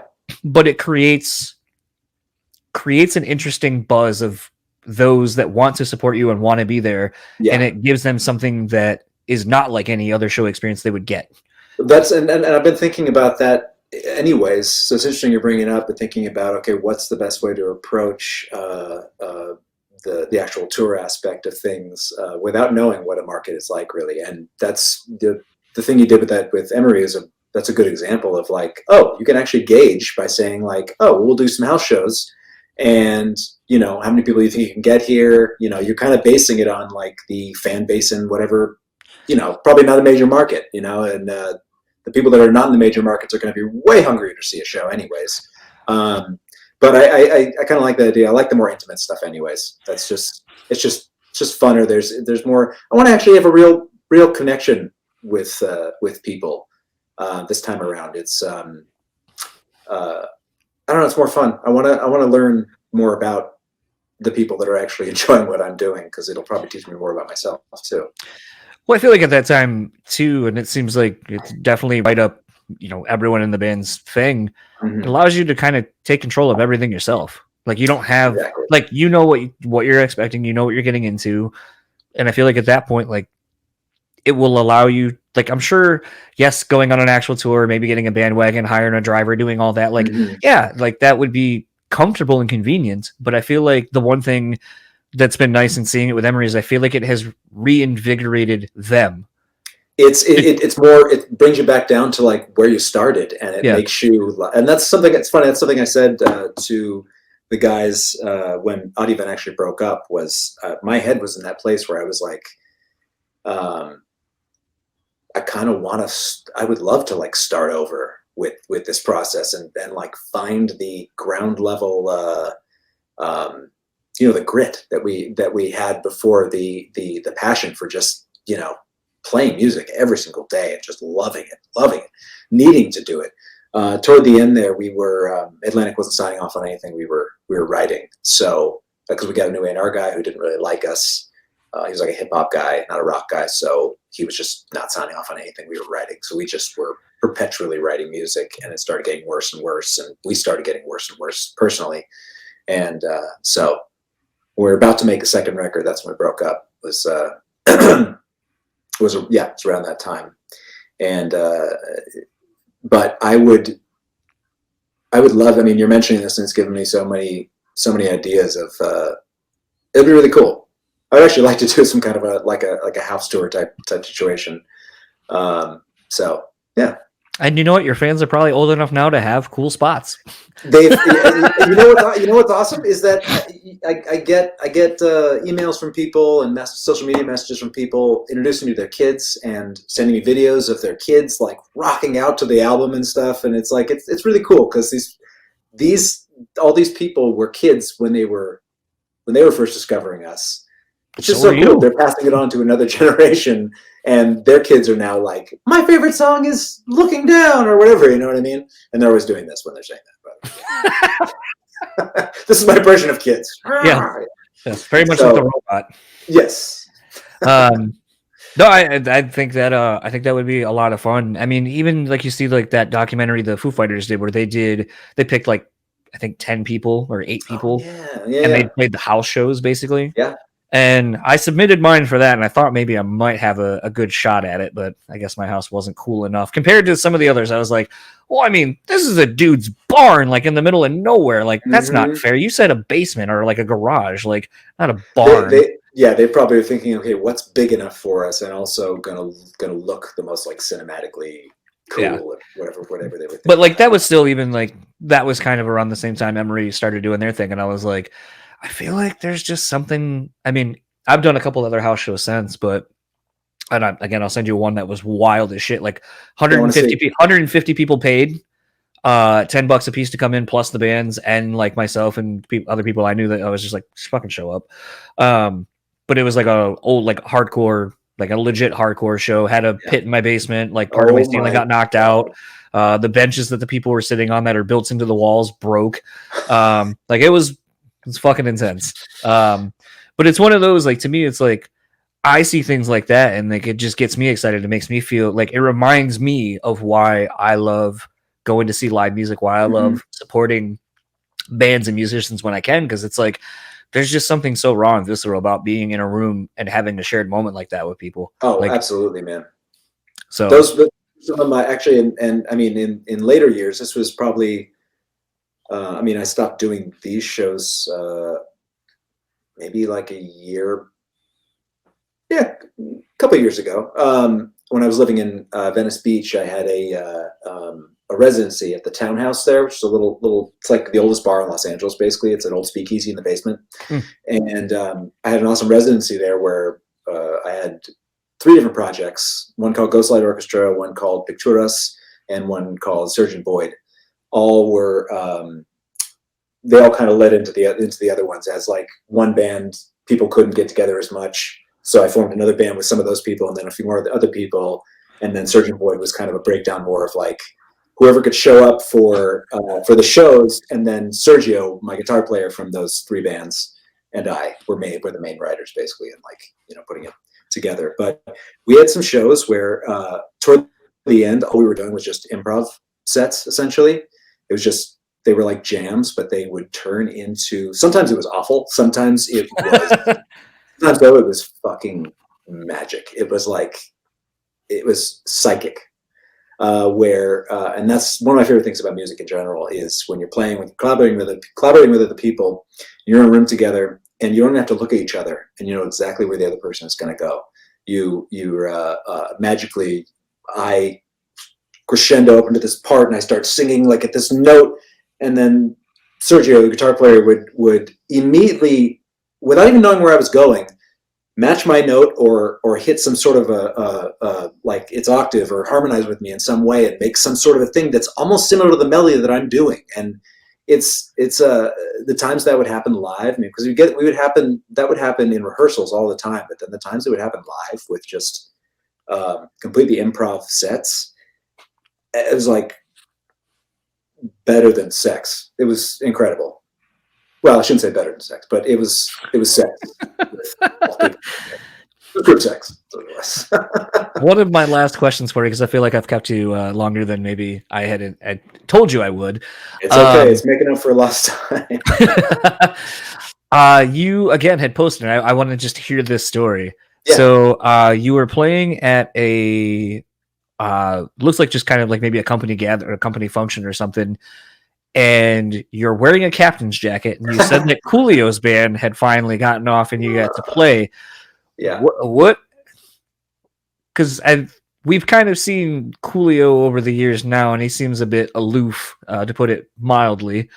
Yeah. What was that experience like? Because I feel like there's more to the story than you, or maybe not, that you put in your caption. No, I mean, yeah, I mean, there definitely is. There's a lot to that story. I mean, Coolio himself was a real character. He was more of a character than I could have imagined he would be. Let me just say it that way. First of all, he left the party and ended up coming back at like 3 a.m. looking for a certain girl that he saw earlier. Like, and everyone's like, Coolio came back by himself. But he was really cool and everything. Really interesting guy, and like put on a great show. His band was some of the best musicians I'd heard in a long time. Like, they were incredible. And but before he played, after he played, this is when he came back. This was a little later. We'd already played and everything, and we were sitting around a fire pit, like smoking a joint or something. And he comes up, and he'd seen my jacket, because I was wearing the jacket all night. And he comes up behind me and he goes, "Hey man, I like a jacket." I'm just like, "Oh, thanks, man." I'm thinking to myself, Coolio liked my jacket. This is awesome. And he's just like, "Better watch your ass in the parking lot. I'm gonna beat your ass and steal it." He basically, like, and I couldn't tell if he was serious or what was going on, but he basically told me, like, "I will beat you up and steal your jacket." You better watch yourself, because I like that jacket and I want it, essentially. So it was a weird backhanded way of giving me a compliment. It was a Coolio way of giving me a compliment, but what are you gonna do? We've played now with Coolio's band, with who played the other time, Warren G. Oh shit! I think it was Warren G. And the guy who he sang with on that regular, I think they came and performed too. It was one of these like super rich person parties. They hired us to play, essentially. Really fun. But by the time we got on stage, it was so freezing, and the wind had started picking up, so everyone moved away from the crowd to the heaters over like off. So we were playing to nobody, essentially. The lyrics, we did a bunch of cover songs. The lyrics were all blowing off the stands. It was kind of chaos, but it's all right. It was fun. I always have fun. So I don't think I've told this story on the podcast, but I think it's funny. So talking about when I used to book shows, very much like the podcast, was trying to branch out and just do other cool shit that I was into. So my wife and I, when I lived in Ann Arbor, we went to go see like a hip hop's like greatest like hits kind of thing. Mm-hmm. It was DMX, Naughty by Nature, Slick Rick, Rakim, somebody else I'm blanking on. But like just all DMX too. Such a great guy. He was a really, really nice guy. Oh yeah. Got to see him right before he passed away. Put that down a little bit more. But it was one of those things where I was like, all right, Naughty by Nature's fucking dope. I really want to get them. I feel like they can't cost that much, because they don't, I don't know. I just feel like maybe they're not that much. So I found somehow through, like, back when you can find a lot of this information on the old Facebook, like before, like they redid it. Now you can't find anyone's information. I'd reached out to the management they had, or their booking agent. And I was like, look, I booked shows. I'm thinking like this is where I'd like to do it. I think like we could easily sell out this room. Typically when they do hip hop shows of this realm with kind of more nostalgic acts, the price point's around this to this. So I think we could definitely be in line, do some business, be a great show. You could buy, like, we're a B market, but you guys could probably easily tack on Detroit, Chicago, call it like a nice weekend or something. So the guy was interested, and I was surprised at how easily I was able to talk my way into getting a show. Right. And then it came down to finances and, more importantly, the writer. Yeah. And so with them, as I'm sure like a lot of artists of a certain caliber, it's like, you have to pay half of the guarantee up front and then the other half as soon as you show up. but they wanted it in cash, like when they showed up, like not a check or anything. It was just straight cash. And the amount was quite a bit more than like I thought was worth it, because I was like, and I even remember asking the guy, I was like, is it literally going to be the same show I just saw in Detroit? And he was like, yeah. And I was like, so they're playing 3 originals and it's all covers. And I was like, I don't feel like that's worth blank. Like for that kind of a show, that kind of a set, I would hope that they would play, like, I want to hear this. I want to hear this. Like, because I like Naughty by Nature. And he was like, well, you're what we call a niche fan. You actually like the band. Most people who are going are only going to hear Hip Hop Hooray, Feel Me Flow, and whatever the other single was, I'm blanking on, OPP. And I was like, all right, well, I have a hard time paying that at that point. So he's like, okay, well, we can kind of sliding scale the guarantee. And I go, okay. And then I went to the venue and was kind of like, hey, I'm looking at getting them. Like, and they're like, oh, we'll help out as much as we can, even potentially with some of the money, if you owe money up front or whatever, because we believe it'll do well.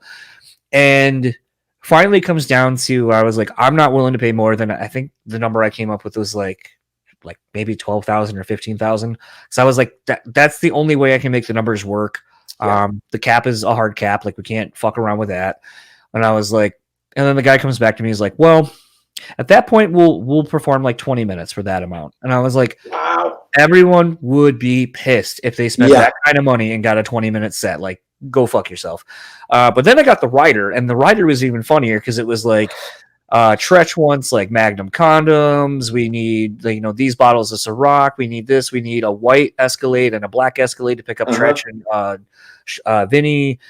And like, very particular. It was a very particular rider. And at one point I countered and I was like, well, again, I don't think the condoms are worth it, because literally I saw Tretch just grab them out of his pocket and throw them into the crowd. So that's wasted money. I go, the bottle of booze that you're talking about me getting is really expensive. And I go, and literally Tretch took a pull off of it during the Tupac medley and then just gave it to the crowd.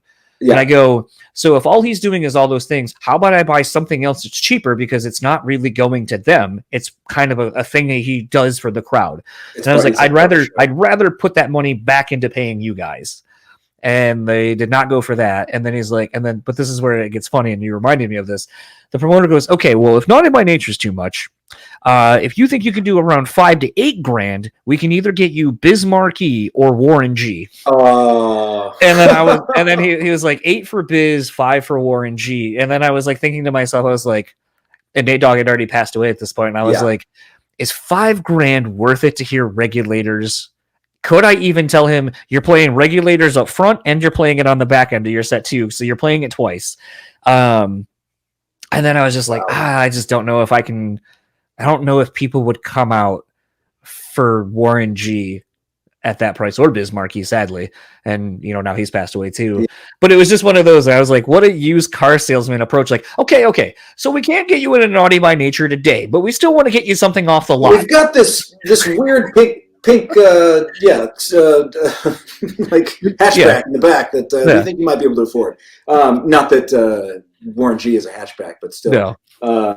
He'd be an old caddy. Nice. Maybe an okay. He was also very nice. His band was amazing too. Yeah.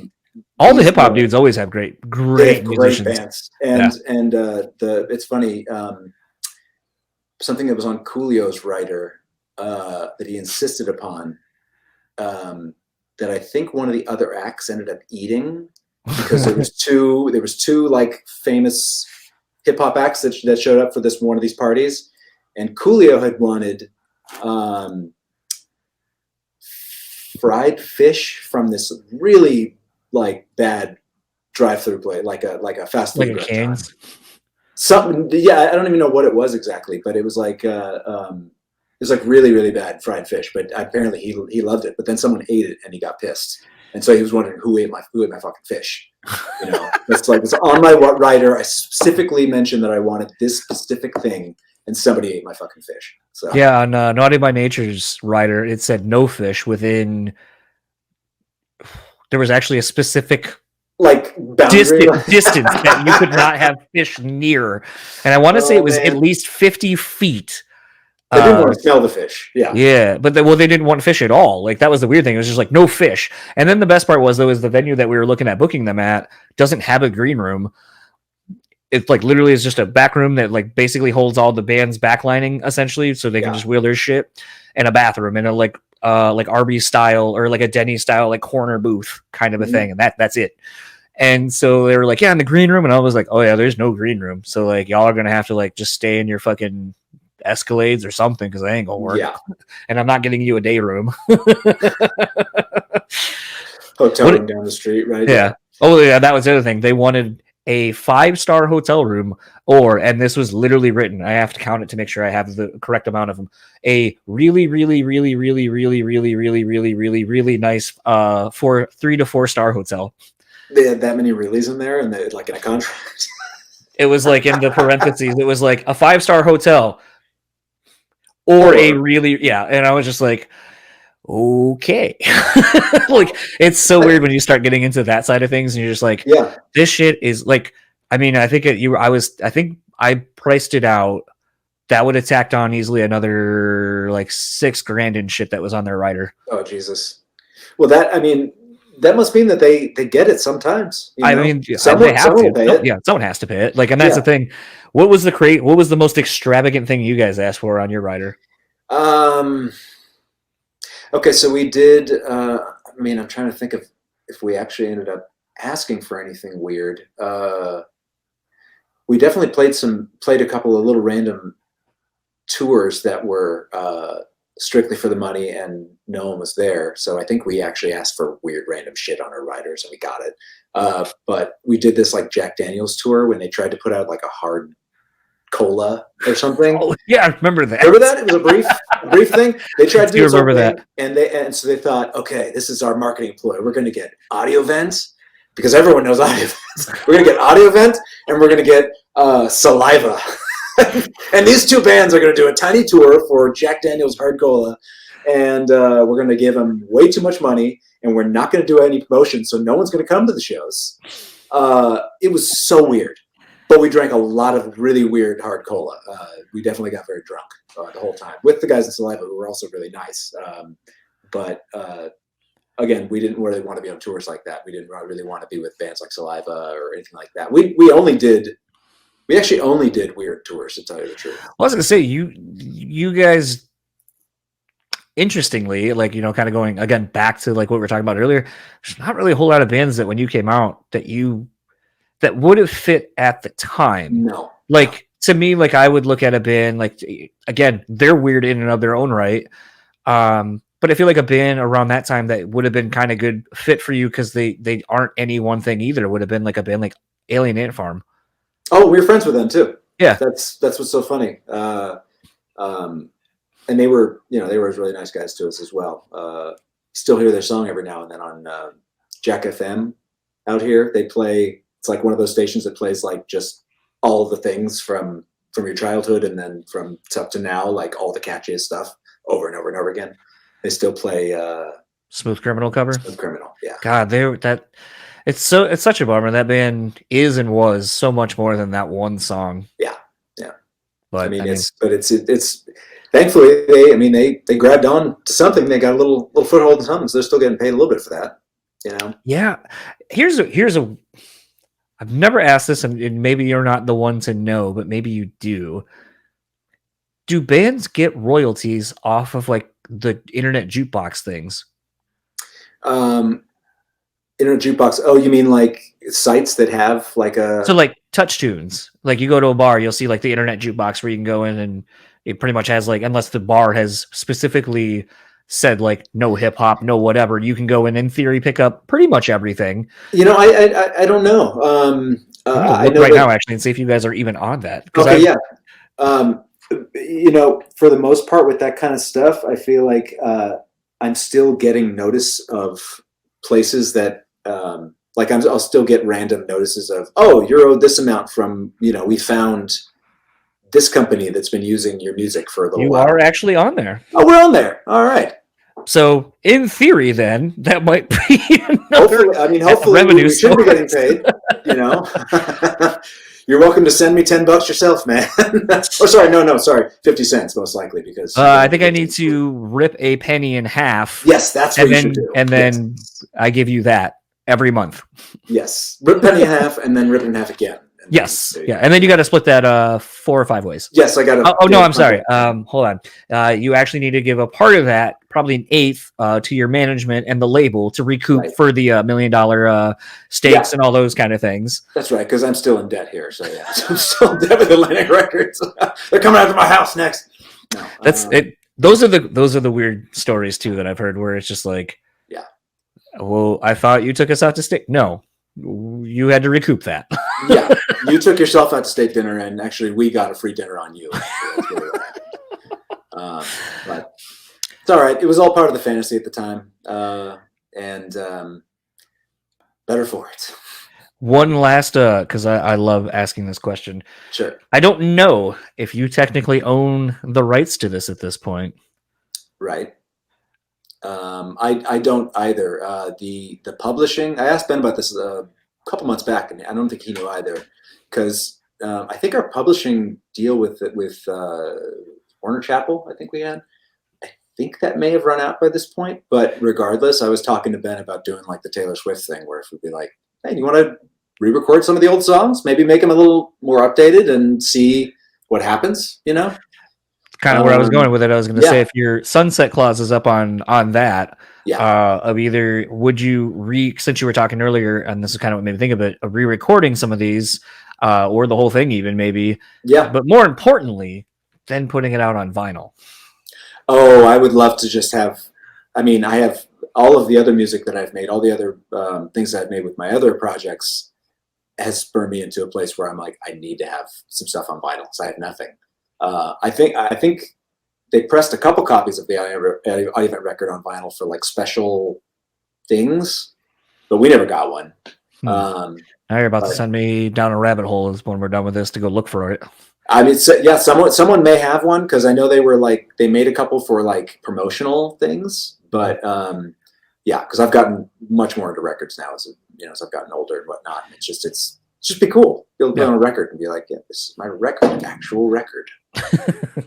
Well, this has been a lot of fun, and thank you so much for the time. I know it's like we've joked several times. It's been a long time coming. Long time. Yes. But I think it actually worked better for those who will end up listening, and more importantly, even if no one listens, just for you and I to kind of bullshit for 2 hours and absolutely have a good time talking about old things and who we are as people versus who we were, and all that. And hopefully, I'm sure maybe we'll stay in contact, and maybe I can help figure some things out for like a small house vent tour. I would love that, man. I would love that. Yeah, it's been really fun. This is my first time doing one of these in this way, so it's nice. Yeah. Well, I mean, when there's no pressure. Yeah. So that was my conversation with Jason Boyd. I want to thank him again for taking 2 hours to bullshit with me, and it was a lot of fun. Like I said in the intro, like sometimes when you do some of these chats, you've been working so long to get someone that you're like, oh man, like, is this ever going to happen? And what is it going to be like? Like I said in the conversation, Jason was one of probably the 10 people I had on my like kind of like weird beginning bucket list for guests I wanted to have on the show. And, some of my bucket list guests aren't like people you may think of, like where you're like, oh, you definitely want to get, Jonathan Davis, or you want to get, Daryl from Glassjaw. It's like, I do want to get those people. But sometimes it's these musicians and these people who existed in a time and only had a short-lived career that I find more interesting. One of the episodes, it hasn't done great as far as the actual downloads of the audio, is Justin from Revis. Like, that is an episode, like I said, that gets so many comments almost every day. Like, it's got thousands of views and hundreds of comments, and it's one of those where I think that's the fun thing about doing this podcast sometimes is, and I talk about this quite a bit, is it's the people that you don't hear from very often that do the best, or it's the weird episodes that do the best because it's just so different.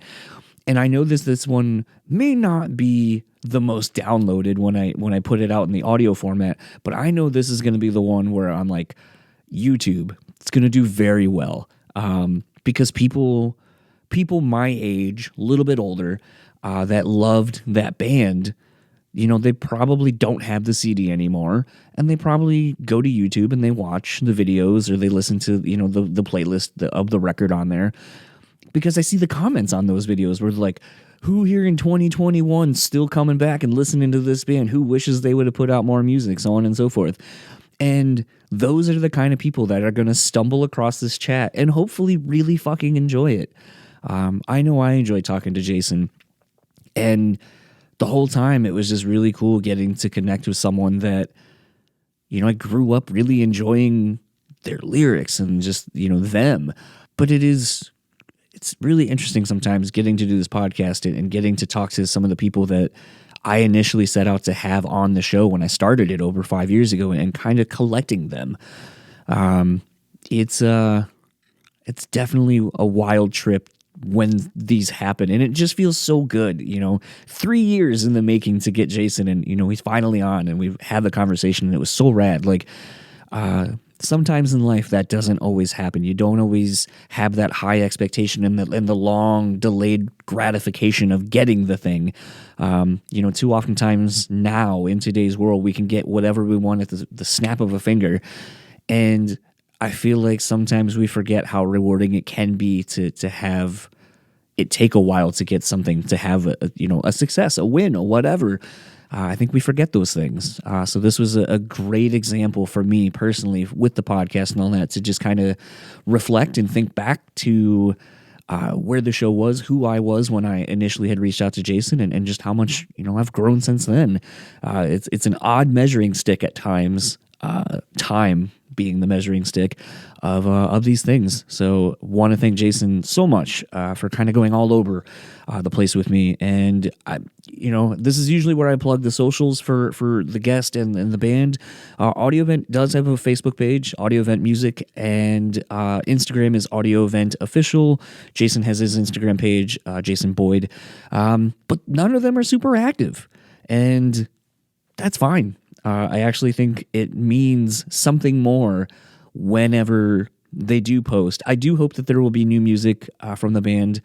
As you heard, it sounds like Ben and the guys are going to get together and hopefully start writing some new songs. Some of the old songs, maybe reworking them, and maybe Jason will just put out something solo that he's been working on. But very much looking forward to seeing what comes out of those guys and Jason, and in any capacity, because I think they're all super talented, and thankful that Jason reached back out to me. It was just such odd timing of it all, and was one of those that I'm still kind of shocked that it happened, just under the circumstances. So without further ado, wrapping up the episode. And if you would like to keep up with the podcast, it's simple enough. You can go to brewspeakpod.com. I believe this site is going to be going down here pretty soon. We have a new logo that you will see soon, and so some work on the website end has to be done as well. So for the time being, just go to our socials, brewspeakpod.com on Facebook, Instagram, and Twitter. You can email me at brewtallyspeaking@gmail.com if you have any comments, questions, guest suggestions, open to all of it. Definitely branching out to a lot of different people lately, and I'm very excited to hopefully bring some awesome guests from different aspects of life, really, I guess. So without further ado, for the Brewtally Speaking Podcast, I am John, and I will see you all next week. I don't have anything else in the can currently, so you'll have to come back next week and see who the guest is. So until then, have a great week.